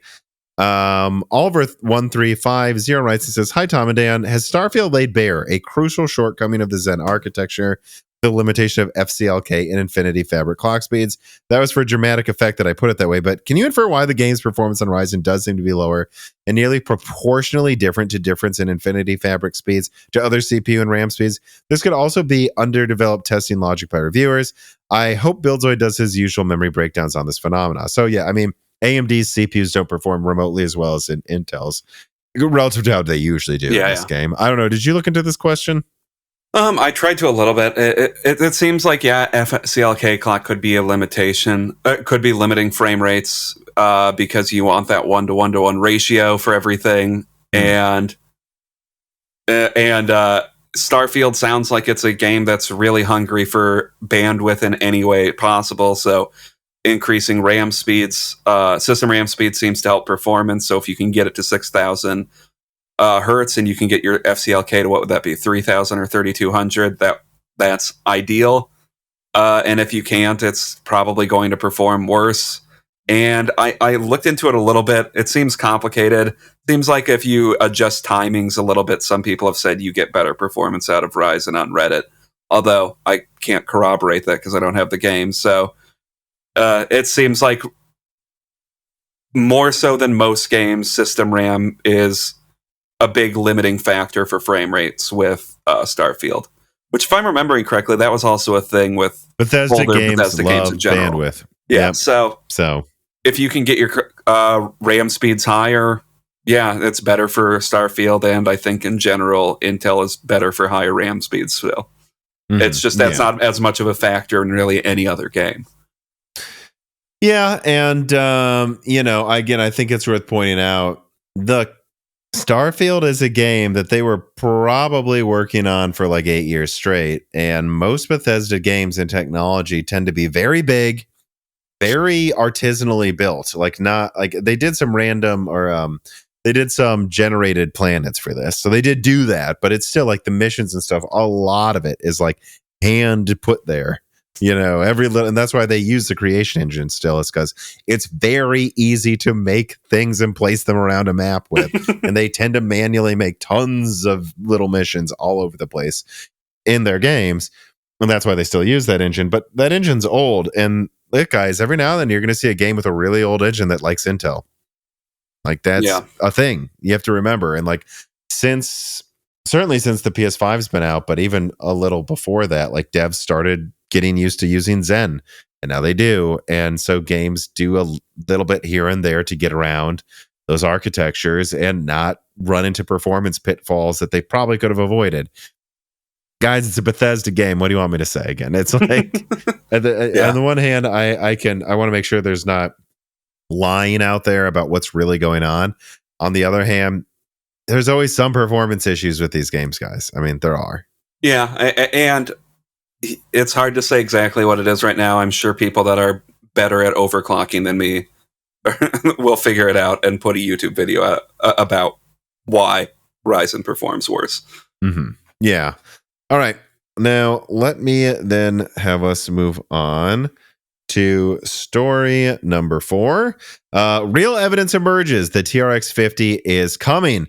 All right, I'll be quick about this. ASRock has leaked proof of TRX 50 motherboard development, and additionally, the ECC has shown proof they are coming as well. But to be fair, I still have not been told anything different from what I've been saying forever. Zen 4 Threadripper is supposed to come out very end of this year or early next year. But I have to admit that I did notice this pattern, this motherboard vendor update thing and the ECC. This same thing happened at the end of August before Zen 2 Threadripper was announced in November. So I'm covering this because there has always been rumors and murmurs and whispers and, someone said this about Zen 4 Threadripper for a year now. Like for a year, people have been talking like this about it.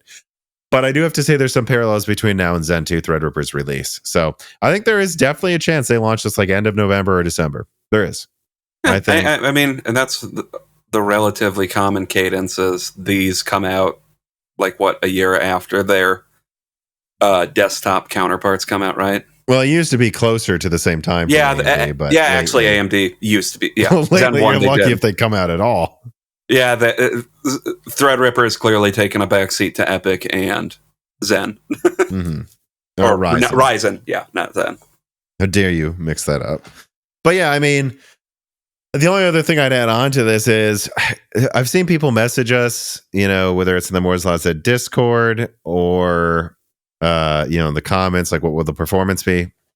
The same as the 7950X, but more cores, guys. And in some games, it'll perform even better because it has hundreds of megabytes of cache. That's all there's to say, though. It's just more Zen 4 cores. And it's not going to be cheap. All evidence is also something that I leaked a year ago. Seems to be TRX,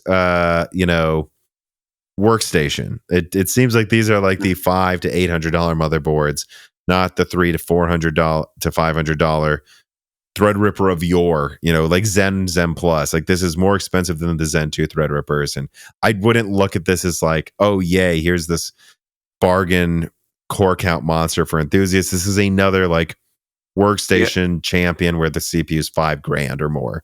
Yeah, I think they've delineated their lineups pretty well. I don't know why. I don't think you should go getting the 96 core for gaming or the 16 core. That will come out on that for that matter. But. Or for that matter, even probably for someone that does some work in some play. This is for people that really are making money from it, and they're willing to spend $5,000 or more on a desktop. Yeah. All right. Let us now then pivot fairly quickly, it seems, from this story to story number 5. Meteor Lake and full Raptor Lake refresh lineups allegedly leaked. Evidence has leaked from both Twitter leaker Yukions and more that the 14th gen will consist of the following. So for the Raptor Lake refresh products, as by the way leaked by this channel months ago, there will be an i9 14900KS SKU that boosts to 6.2 gigahertz, and there will be 3 K series SKUs with the i9 14900K non-S going to 6 gigahertz, 3 KF, 7 non-K, and 4 F no integrated graphics units. There's not really much else to say about this because I pretty much already leaked everything there is to know. But this directly confirms that the overall lineup is in the description if you want to see it. And it's pretty much what you'd think it would look like. Most of these products will be 3 to 13% stronger than 13th gen counterparts, except for, of course, the notable exception of that 20-core i7 14700K that, again, was exclusively leaked by Moore's Law is Dead, that will be getting 20 cores for more of like a 15 to 20% multi-threading performance increase over its last-gen counterpart. Then, again, unrelated in or it being different articles and tweets, but still on the same note, Meteor Lake has had its lineup mostly leaked as well, with the Core Ultra 9 185H, which is the 6 big plus 8 little cores hitting 5.1 gigahertz, a Core Ultra 7 165 that goes up to 5 gigahertz, and then an Ultra 7 155 that hits 4.8 gigahertz, and there's allegedly a slower Ultra 5 model as well. The reason I made this a full story is that it really confirms things we've been talking about for a while. And I think it, I mean, this is the lineup. We now know what it is. But also I reached out to some Intel counterparts or contacts of mine. And well, they didn't go through every single model name. They look through and they're like, this seems to be the correct lineup. So I wanted to cover it today to also just highlight that, this seems to all be correct. This is the lineup, guys. Yeah, and I don't know how much there's to add to that Raptor Lake. I mean, it's exactly what I feel like you would expect out of an Intel desktop lineup. And the Meteor Lake obviously is going to be a smaller lineup because there's not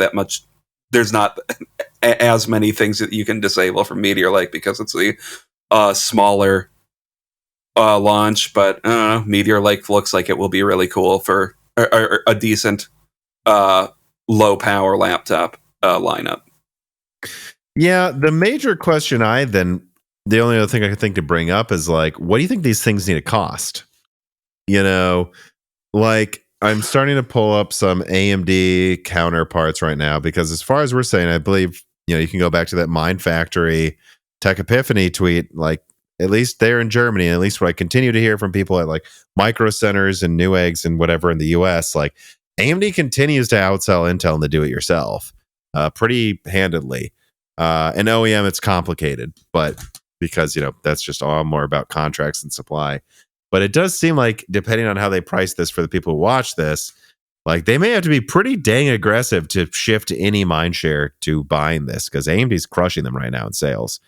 Yeah, I mean, I don't know. The 14900K probably needs to be like $600 or something. I don't know how well that would do against the 7950X though, and 7950X. And it comes with Starfield. 7950X comes with Starfield. Yeah, so that's something worth pointing out. I mean, if they went crazy and went for 500 for the 14900K, that would be I'm not saying that will happen. I think that would be a big splash, but I think that will end up being 600 to 650 at launch.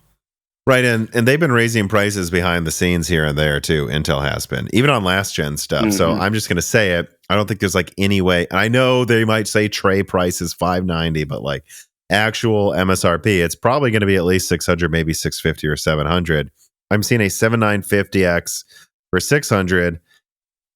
I don't know. I mean, right now you'd say the 13900K slightly wins gaming over the 7950X. It's single digits, usually low single digits. It even loses in some games, but it wins in multi-threading a little. I mean, I don't know. The 7950X is 600. I mean, I'd say if the 14900K is any more than 600, I just don't see why it would make that big a difference. And the KS, same thing against the 7950X 3D. The 7800X 3D is now pretty regularly $400. Then that's what will that be viewed as a competitor to then the i7? Pretty much, but the i7 with 20 cores is going to absolutely mutilate it in multi-threading, of course. Yeah, and I do think Some multi-threading, it depends actually what type of multi-threading you're talking about, but I think that is where things where the value really will stand out is something like the i7 14700F. It clocked at 5.4 gigahertz using 65 watts. If it actually hits that with 8 core P cores, that will be a really good gaming CPU, I think. And what will I don't be? know. I think like the i7 14700s will be really good. I think that'll probably CPUs. be priced at 450. Yeah, I think. But if it can get to just at least trade blows with the 7800X 3D, and then of course mutilated and multi-threading, I think that can be a pretty solid chip. Yeah, or the 14700F, the no gaming one that's no integrated graphics. No graphics. Yeah, not gaming. No graphics with slightly lower clock speeds. That would probably be a killer at like 400 or something. Mm-hmm. But that's where it's going to have to be. And, I don't know. I don't remember where I heard this recently or who I was talking to, but like it was emphasized to me, like, keep in mind, Ryzen, like Intel's margins are in the gutter. Intel, like retailers don't even get to make money on them anymore because Intel squeezed them out and basically just hopes they carry Intel products to get people to buy other stuff. Meanwhile, AMD is just making 20, 40 or more, it might be more percent margins on these Ryzen chips. You got to wonder if they consider 14th gen a threat. They just go, all right, 16 cores now, 500. The 12 cores now 400. It already has been below that before. And the X3D 8 cores now 350 or 300. It is such a weird thing where it's almost the opposite of what we see in graphics, where like AMD is setting the price to whatever they want and they can undercut if they want to. And it's really if Intel's the one trying to go as low as they can in margins, but is not in the driver's seat. I mean, yeah, when you have something like the 7800X 3D on the market that just dominates price performance, it's really hard to have a lineup that it's really hard to have an appealing gaming lineup. I mean, I think Intel, for people that have a productivity and gaming system, Intel becomes something more tantalizing versus AMD, and there's probably more of a discussion to be had there. But for just gaming, it's like I don't even feel like there's a discussion. It's just get a 7800X 3D if you're going for all-out performance, or get something cheaper. Yeah. I don't. Any other thoughts on the Meteor Lake one about their Core Ultra 9? The name's fun, I guess. Not too much, though. I mean... You mean fun in a sarcastic way? Yes. Sorry. Yeah, the name is fun. Like how you're changing your branding for some reason in a weird, muddled way. I don't know if the Ultra thing is the thing they're going to try doing in the future, but the CPUs themselves look good, I suppose, for laptops. All right. Let us then continue the Intel train with story number 6. New Meteor Lake and Granite Rapids details confirmed by Intel with shiny pictures. Quoting here from video cards with a little bit of tweaks to the writing. Intel has unveiled a series of articles and videos that delve into the company's journey towards developing more complex packaging solutions for its current and upcoming products. Among the featured devices were Granite Rapids, Sierra Forest, and Ponte Vecchio. However, besides pointing out that Intel confirmed the core counts leaked by Moore's Law Z regarding Granite Rapids, that is to say, maximum of 130 cores, but likely disabled on 128, now confirmed again. A high point of the showcase was that a Meteor Lake processor was stood out because it had on-package memory. According to an Intel website article, the company is actively exploring the possibility of integrating LPDDR5X memory from Samsung directly into the processor package. As indicated by the memory label, this integrated memory would boast 16 gigabytes of LPDDR5X at 7500 specifications, delivering a potential bandwidth of up to 120 gigabytes per second. This surpasses the capabilities of DDR5 5200 or 6400 that is currently employed in most mobile laptops. It also saves a ton of space. The concept of expanding memory capacity for CPUs isn't new, but Intel has lagged behind in terms of multi-die and memory advancements compared to competitors like AMD and Apple. Apple's M1 and 2 silicons, for example, bear a striking resemblance to what Intel showed off today with their on-package LP DDR5X memory. The package showcase is a smaller variant designed for ultra low power systems, like operating within a range of 91 to 28 watts. And indeed, it must be highlighted, though, that this only was stated as being a concept, not something promised to be productized short term. Oh, and then I wanted to add on to the Granite Rapids thing, because they finally showed these shiny pictures of Granite Rapids that I think look really cool. But we now know the die sizes. I'm just going to go up a list of things of die size here, people. Sienna, 687 millimeters squared of silicon. Bergamo, 978. Genoa, 1192. Genoa X, which means just putting the Vcache on top of all of it, we're including it. 1561. Turin Dense with 192 cores launching early next year, supposedly. 1400 millimeters squared. Turin 1650. Turin X. So 128 cores with gigabytes of cache. 2000 millimeters squared. Granite Rapids, 2,276. And no one I talk to thinks that Intel's node is any cheaper than if they just went to TSMC. So I don't know. I just think this is worth pointing out, because that means Turin Dense has almost half the silicon of Granite Rapids while having 50% more cores. Hopefully there is a buyer for that finds this useful. I mean, it sounds expensive as hell, and if Intel is still behind on their technology, I just don't know what they do. Or the performance for the die size of their technology, I just don't know what they do, because this is obviously it's multi-die at this point, so it hopefully isn't absurdly expensive, but this can't be cheap by any means. I mean, I think it probably costs twice as much as, Turin Dense. Honestly. Yeah, that makes sense. Twice as much, and AMD's has 50% more cores. I don't know. Yeah. And keep in mind, AMD's launches first. So Intel's going to enter in this market like, hey, here's this thing that uses more energy, costs twice as much, and is worse. Who wants it? I know you've been buying AMD for 6 months.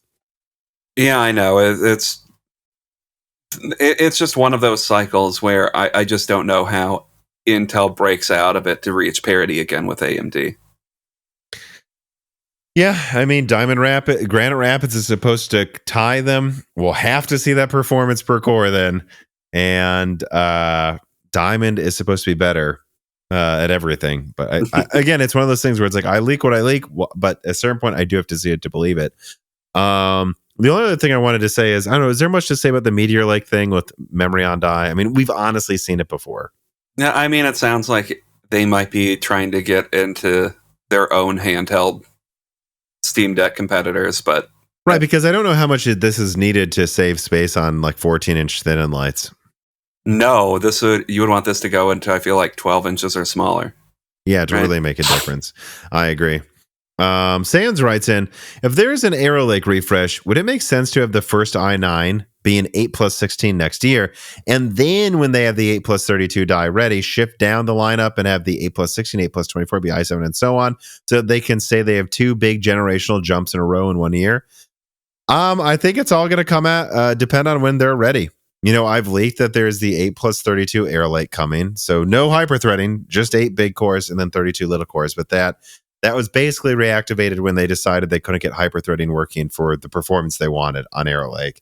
And so it's not probably coming out until maybe a year after the 8+16 model, which it all depends. Like, if the 8+16 Arrow Lake dies and below are ready, let's say 6 months from now, like, what if it's ready Q2 next year and they can do at least a paper launch?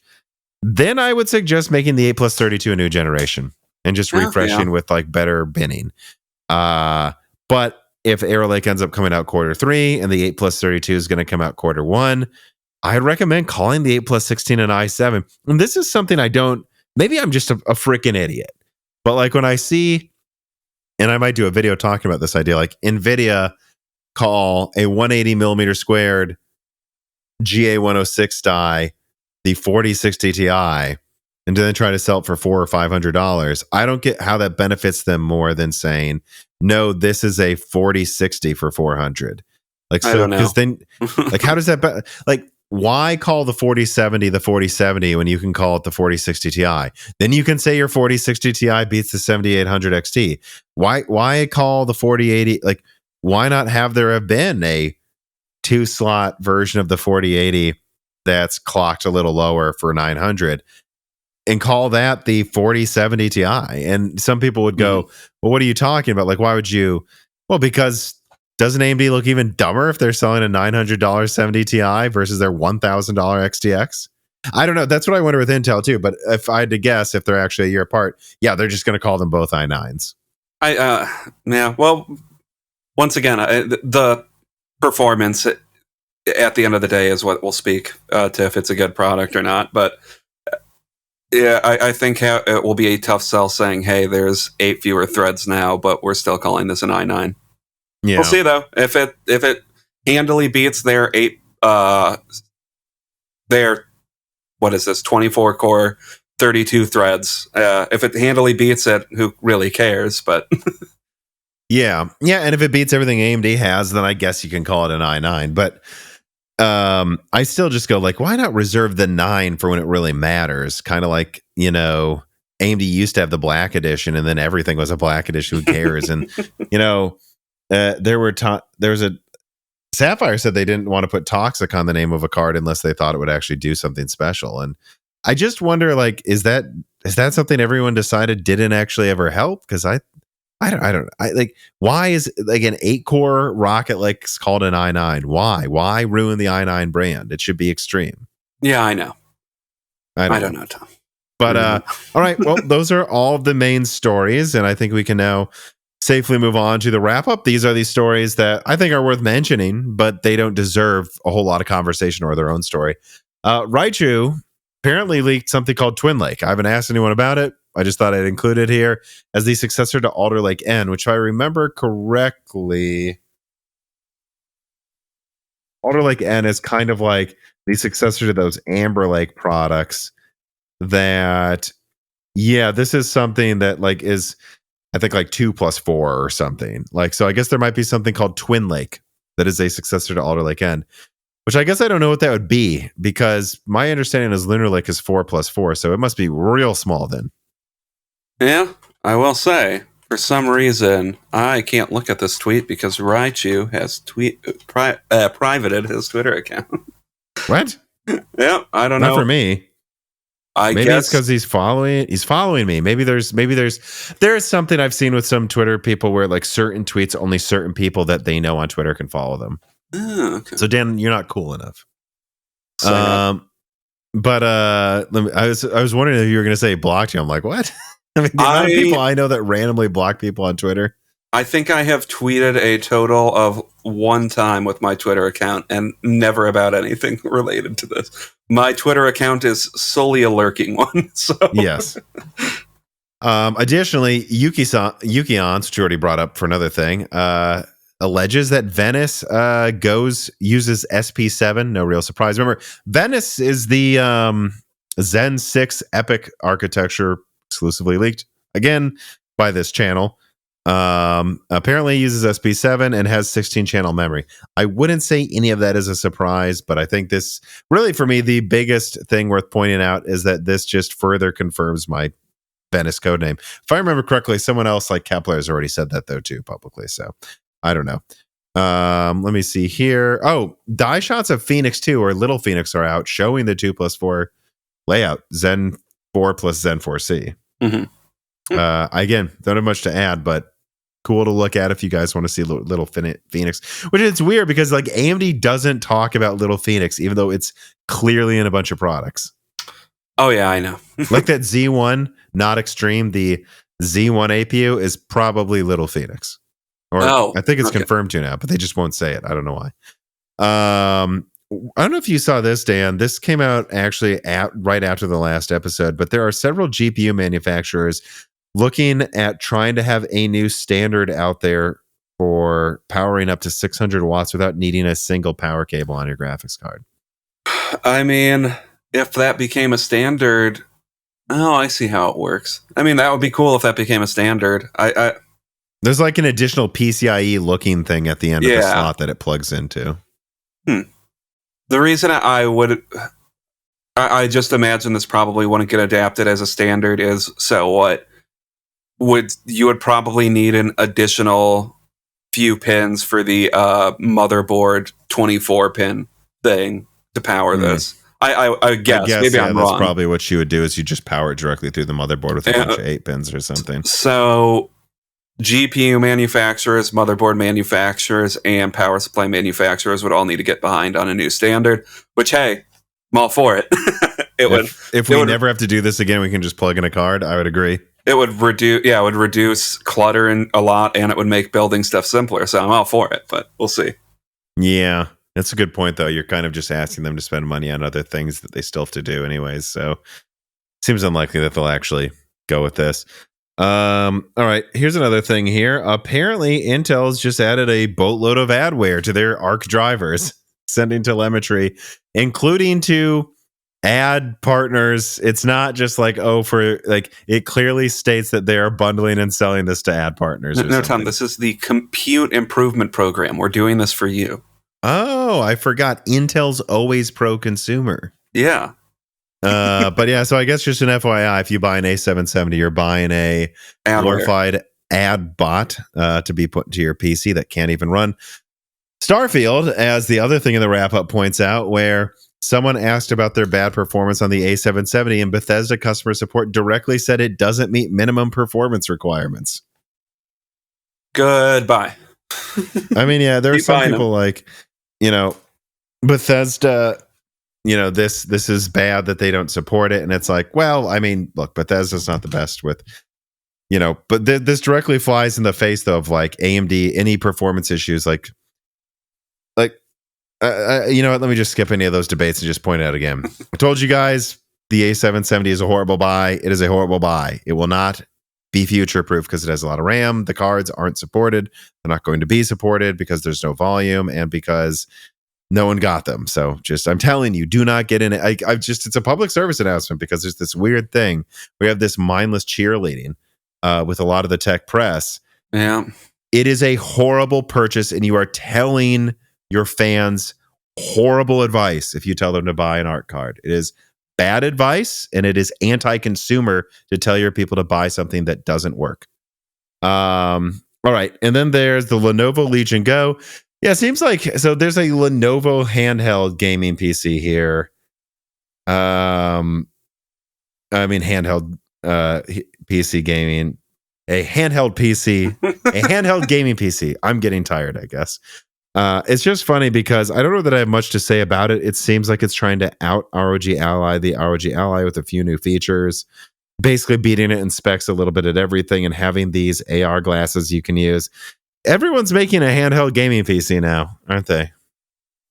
Yep. I mean, that's the new market that people think might get big. I don't personally think it will, but more options is good. Hopefully Lenovo's version of the ROG Ally has fewer of the issues that the ROG Ally has. So, which I'm just calling it their version because it's, from what I can tell, practically the same thing.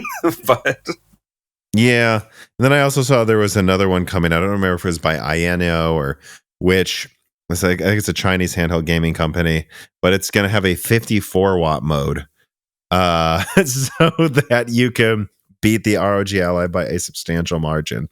And it has like an hour battery life, but it still has like an hour at that mode because it is like double the battery capacity or something, or 50% more. Like it has a laptop battery pack, like a big laptop battery pack in it.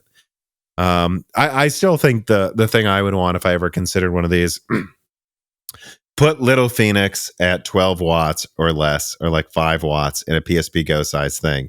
I'm never going to want to play a Battlefield 2042. So just make it so it runs Minecraft and everything easier to run for hours in something that actually fits in my pocket. But I digress. I've made that point many times. Speaking of handheld gaming, Nintendo Switch 2 rumors continue. So I scanned through some of the latest Switch 2 rumors because, Pause writes in and asks, the Switch 2 APU and new Valve APU rumors have come out and have been talked about by a lot of channels this week. Have you heard anything about them? I'd love to hear your speculation on what sort of performance level these could target. Well, supposedly recently Nintendo behind closed doors was showing off the Matrix Awakens Unreal Engine 5 demo on the Switch 2, and it had built-in DLSS working, as I believe leaked by me and a dozen other people, that DLSS 2 is going to be an essential part of it.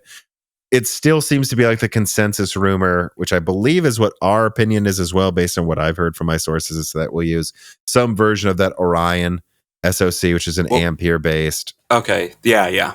They're probably going to go with the 8 nanometer one, because why would Nintendo use the newest thing?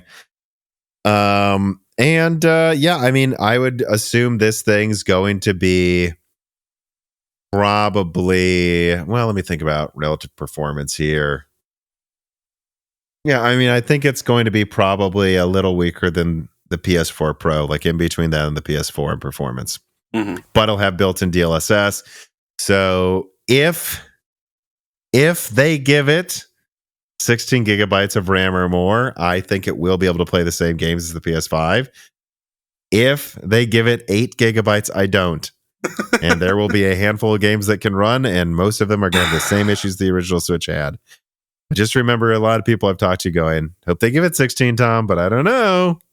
Would it be that surprising if they went with 8? So I don't know that I have that much to add about this. Did you look around at any of these rumors? As far as I can tell, there was one guy that built a speculative dev kit, so I don't know what that means, but his name is... That's happened twice. His name is Austin Evans, which I've heard of him before, but that's not really a rumor, so that's just a guy having fun, I think. And I think that happened a while ago, too. And then a rumor has started from a YouTube channel that will have 12 to 16 Lovelace compute units, or SMs, but we can cut it out. It's a shitty channel, so. Okay. So there's nothing. There's not really that much new. There's nothing that credible out there. No. Oh, okay. I don't know. I just thought we'd look into some of this. I believe that, if a bunch of developers saw it behind closed doors, I believe them, but I'm not going to get into someone just pulling rumor speculation. Numbers. Yeah. And then calling it a leak. So I know I stand by what I've said. It's obvious. I know that Copite, when he used to do good leaks, he had something about it, like how it was like I forgot it already, like the T239 thing. And, next to that, you could see it was like some custom version of the Ampere APU, most likely. I heard it could have some Lovelace enhancements in it, but I don't really know anymore because I haven't paid attention to it.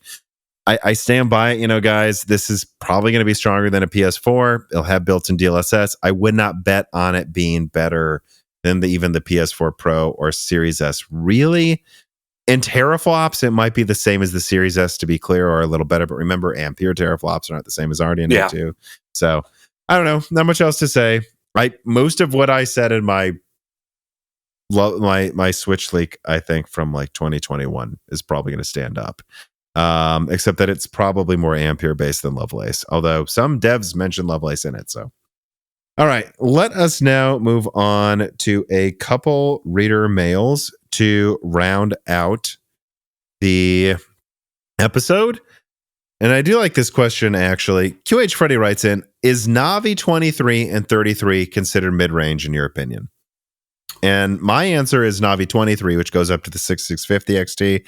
And certainly when it came out in 2021, the 6600 XT, I think that was mid-range. I think lower mid-range. The 6700's Navi 22, right? Not XT. Yeah.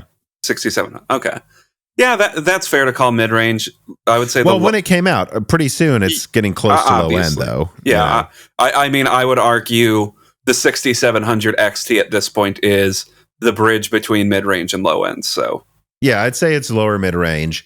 And I think at the time, Navi 23, when it launched, was definitely mid-range, but on the lower part of mid-range. I mean, this was a card that in 1080p was like 10% behind the 3060 Ti. This was a card that in 1080p thrashed it, did well in 1440p. But, now it's 2023. It's 2 years later, over 2 years, I think. 8 gigabytes is looking long in the tooth. And Navi 33 is a follow-up that is a smaller die size than 23, slightly smaller, but it is smaller. And they're both 32 compute units, right? Yep, and it's a 6 nanometer card in a 5 nanometer world. So I think Navi 23 was mid-range, but on the lower end of it. Navi 33 is the bridge between low and mid-range. But yeah, I would say it is, though. And it launched for a lower price, too. Let's be honest, the 7600, I would guess there's probably going to be one card below the 7600 that launches still, because 7500 XT probably. Yeah, because I would be surprised if there isn't a disabled version of Navi 33 that comes out, unless there's just absurdly high yields and they literally don't have to disable it ever. But I would suspect something is going to come out with that. So Navi 33 is probably the lowest end die to come out for Lovelace or RDNA 3. So yeah, it's definitely low end. Right, and it's like a 200 millimeter square die in a 5 nanometer world, but it's 6 nanometer. The 4060 is like 150 millimeter squared or 140 something. You know, so let's just keep in mind what this means. Yeah, I think the 4060 is also low end. Yeah. Like, well, yeah. 4060 is low end. 4060 Ti is basically low end too. It's below it's 180 millimeters squared. You know, yeah, I think these cards are low end. You know, I think that I'm consistent. I call the 7800 XT mid range. Right. So Navi 33 is low end, 4060 is low end. You're not getting a mid range card for cheap. The 4060 is a low end card. I want to call them entry. I wouldn't say they're entry level like the 6400 is, but they will be in a year. Entry level is the 3060 and like. Well, I'd still say that's low end. Yeah, entry level is old cards at this point. New entry level cards aren't coming out anymore. You're not getting 750s or 650s anymore that are from like the days of yore in like 2014. No, like the 6400, that was entry level, I guess. But, you know, still is, you know, and if they replace that with something, I don't really think they will, though. I think it's just going to be APUs moving forward. Yeah, or APUs are just the new entry level is probably a better way to put it. Yeah, so, and to answer your question, QH Freddy, we think the 7800 XT is mid-range. We think the 4070 is mid-range. We don't think they're high-end. And we think the Navi 23 was mid-range for the time, but lower mid-range. And now we're in a 5 nanometer world where they have the 33 cards still on 6 with a similar die size. At this point, I think it's low end, maybe upper low end, the lowest of mid-range. I don't know, but I think it's low end. And the 4060 and 4060 Ti are low end as well. They just are, especially the 8 gigabyte models. And again, that's where I go back to the thing I brought up earlier in this episode. So why not just call the 4060 the 4050? Like, it is a 4050. So. I know, like why? Like, but why play the mind games? Like, wouldn't it look better if Nvidia had a 4050 that beat the 7600? You could say your low end card beats their mid range. Like, why is it? I don't know. Why call it something else? I don't get it. I don't understand what good naming is anymore to the broader market or to the people that are making the names. I don't know what people will find acceptable or what a marketer thinks looks good anymore. I have no clue. All right, Raphael writes in, he says, "Hey, Tom, as I understand it, some of AMD's recent success was using TSMC nodes left in the wake of Apple's spending." Right, this was something talked about by Daniel Nenny extensively. Apple comes in, they make the first 5 nanometer chip, or the first like 7, then 5. Then AMD swoops in as TSMC's second best partner and buys up all the capacity. But that's the idea. So continuing his question. If so, it seems like gamers will benefit from an AI boom with additional spending for node development, but it may take a few years to play out, and we may never know what the alternative reality would have been. And it may be a rough patch until we get there as well. Do you think that's how it will play out? Any word on what products will get the newest node at TSMC? I don't know. I think AI is saving the silicon market a little bit right now. But there's always something they're using silicon for, to be fair, you know. Well, I guess Apple didn't buy the newest node this year, correct? Or something like that? I think they might use it for like one of their chips soon. Not the last gen, but the upcoming one. Okay. So, I mean, I don't know why that would continue to change that much, but... I agree. I think, you know, we'll never know the alternative reality if literally no AI boom happened. Although there's still a huge compute boom going on in general, so I don't know that I buy that's really an argument. But if there was no AI boom, would no development have slowed down? And it's like, No, my gut answer is no. I think they'd have just charged less so gamers can use it. Some of it is actually that much more expensive to make. So card prices are going up. They are. But I think if it wasn't for AI, they may have gone up less. Or there's two ways to look at it. It seems like that's Nvidia's solution. AMD's might be trying harder to make it cost effective. We'll have to see what RDNA 4 brings. Yeah. Yeah, I don't know. I don't really have anything else to add to that question. And that is all of the stuff we had to get to in this episode. Any other thoughts, Dan? No, I don't think so, brother. Well, now, as I always say, I have to go make dinner, but now I will go downstairs and start dinner for both of us. Yes. Okay. Well, thank you, everybody, for watching and listening to this episode of Broken Silicon. Remember to subscribe to Broken Silicon, your podcast app of choice. If you were listening on Stitcher, go to Apple Podcasts now or Pocket Casts or whatever and listen to Spotify. It's actually, unsurprisingly, a lot of people listen to us now. And go there and give us a review again, please. Yeah. Those reviews really do help, by the way, in the podcast apps, as that helps us get noticed in circles that aren't YouTube, which we do have like a third, or I don't know. Now it's mostly YouTube again. It ebbs and flows. But I remember a couple of years ago, it was like a fourth of our new fans were they saw us on a podcast app, not YouTube. So remember to do that there. But also, of course, subscribe to Moore's Law is Dead on YouTube as well and ring the bell button. And of course, support us on Patreon.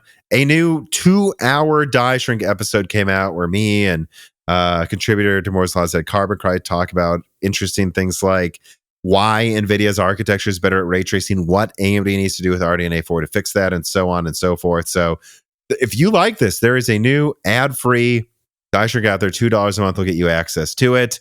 And those never have ads. You also, at other tiers, get Broken Silicon early and ad-free. Billy ask me questions, ask guest questions. Guys, we're not even asking for a cup of coffee. Please support us on Patreon if you have the extra money. And there's video versions too. It's not just audio there as well. But I guess that's all I have to say. Again, thanks for watching and listening, and have a good week, everybody. Goodbye. This podcast was brought to you by the YouTube channel and website Moore's Law is Dead. Moore's Law is Dead and Broken Silicon are trademarks of their creator, Tom. That guy is me, and I am indeed the creator, editor, writer, and showrunner of Moore's Law is Dead podcasts, videos, articles, and other media. However, it's not just me. Moore's Law is Dead is a team, with Broken Silicon co-hosted by my brother Dan, audio editing by Gerard Cortez, renders being done by the industrial designer Jean-Philippe Clermont, and special assistance is also provided by Carbon Cry and Carrie No Sugata as well. Find all of our information at www.mooreslawsdead.com on the About/Support page. In the event you do want to hire me for consulting work, hire Gerard for audio work, hire Jean-Philippe for industrial design work, or you're interested in working with Carbon Cry or Carrie No Sugata as well. You can also find our long-term sponsors on that page if you want to show them some love for putting food on our tables. Or you can also mail us some love. You can send letters or hardware donations to the following address: Moore's Law is Dead, P.O. Box 60632 in Nashville, Tennessee, zip code 37206. Although, to be honest, the best way to show Moore's Law is Dead some love is to support us on Patreon. Patrons are what makes Moore's Law is Dead content truly possible. Every month, and really every day, depending on who you're talking about, me, Gerard, Dan, and Jean-Philippe are working tirelessly to provide a steady stream of content that we could not keep doing unless we knew the work was possible without being reliant on sponsors dictating every little thing we put out. Don't get us wrong. We love our sponsors, but we love directly working for you, our fans, much more. If you have any extra money, even a couple free dollars a month, consider supporting us directly on Patreon. Those couple of monthly dollars will get you access to the exclusive podcast Die Shrink, voting on subjects of future podcast episodes, the ability to ask guests questions, and of course, access to the Moore's Law is Dead Discord full of like-minded people who I am sure would love to meet you. I am one of them. Additionally, higher tiers get access to early, ad-free episodes of Broken Silicon, the ability to ask questions in all Broken Silicon episodes and Loose Ends live streams ahead of the recording, and the entire back catalog of Moore's Law is Dead podcasts, in addition to having thanks in the credits of videos and podcasts depending on the tier, with other perks available as well. And hey, If you cannot afford to support us directly every month, please do share Moore's Law is Dead videos and podcasts with friends and family and on social media and websites like Reddit. And give Broken Silicon a 5-star review on Apple Podcasts or your preferred podcast app of choice. All of this does really help us so much. But like I said, this podcast would not be possible without the patrons directly providing predictable and reliable support every month. And so now it is time to give a personal thanks to the greatest of the fans. The following supporters are at the 10 gigahertz or higher supported levels: Brad Medlin, Drita Full, Z-Jits, Daniel D, Christopher Ricks, Aaron Close, Jan Renner, Daniel Hyde, GZ Ziggy, Brian Regelman, MJB1, Sam Miller, Deke, SNES Chalmer, Jerem Ferriera, Valco Malev, Nicholas Buckner, Andrew S, Jensen Wang, Nathan Mose, Gregory Ecker, Sarcastro, Evan Dingle, Greg G. Wantek, Chris Rich, 3DS Boy 08, Hal Booma, HeartForum.com, Compressed Earth Blocks, Shredbird, Dr. Foreman, Benjamin Cannon, Jonathan, Blake, Franco Frederic, Jake223, Jake Martin, Holden Mobley, Slicky, Christopher A. Butler, Sammy Malas, Stefan Hart, Mead and Porks, Tim Robb, Jordan Simkovic, Ian Clifford, Travis Gooding, Julian Leaked, The Boss Haas, Nanian, Deepest Learners, Stefan, Mad, Zutsu Taylor, Stephen Coates, Michael McGee, Greg, Patrick Groh, Amiable Chief, Tommy, Mark Mitchell, Roger Davies, I Should, Mark Raidmaker, Cameron, James Anderson, Golo Addict, Judson N, Cameron, Wesley Sager, Henry Zhang, Michelle Pell, D31337 Antics, Chrysantine, The Eternal Dreamers, Nath Rizink, Hexa Puma, Reginald Ari, T. Cottom, Jackson Miller, JSMMH, Colin Tadards, Game Since Reagan, Jeff Seller, Loophole 35, Winstar, James I. Raider, Corey Leonard, Little Germany, Shay, Pulse Media, Dave Schultz, Melodic Warrior, Mac Daffy, Stephen Dick, Chuck Glidden, Brett Jones, Austin Haggerty, Justin Bustle, I-711 700K, Joe Foot, Toka, Hardland, Slushboss, C2, Jamie Whitworth, Jansen Angima, Joseph Kelly, David Sebastian, Samuel Park, Earth Taurus, Keith Moore, Himsa Gung, Tails 2299, me, Val Verga, John Sifos, Venti CZ, The Forbidden Juice, Per Leachtman, RB Racer, AC, Lord Starstream, Michael Cozy, Dr. J Mad, Alex Vega, Vree Brian Wright, John Swin, Rodent BC, Winwing, Jola Martina, Kikum, Albert Gunn, Solarized 80, Trevor Renfro, Yeti, Thallow 215, Matthew Marlowe, Racin Biscuit, Jeff Johnson, and of course, thank you to Sahara for the music.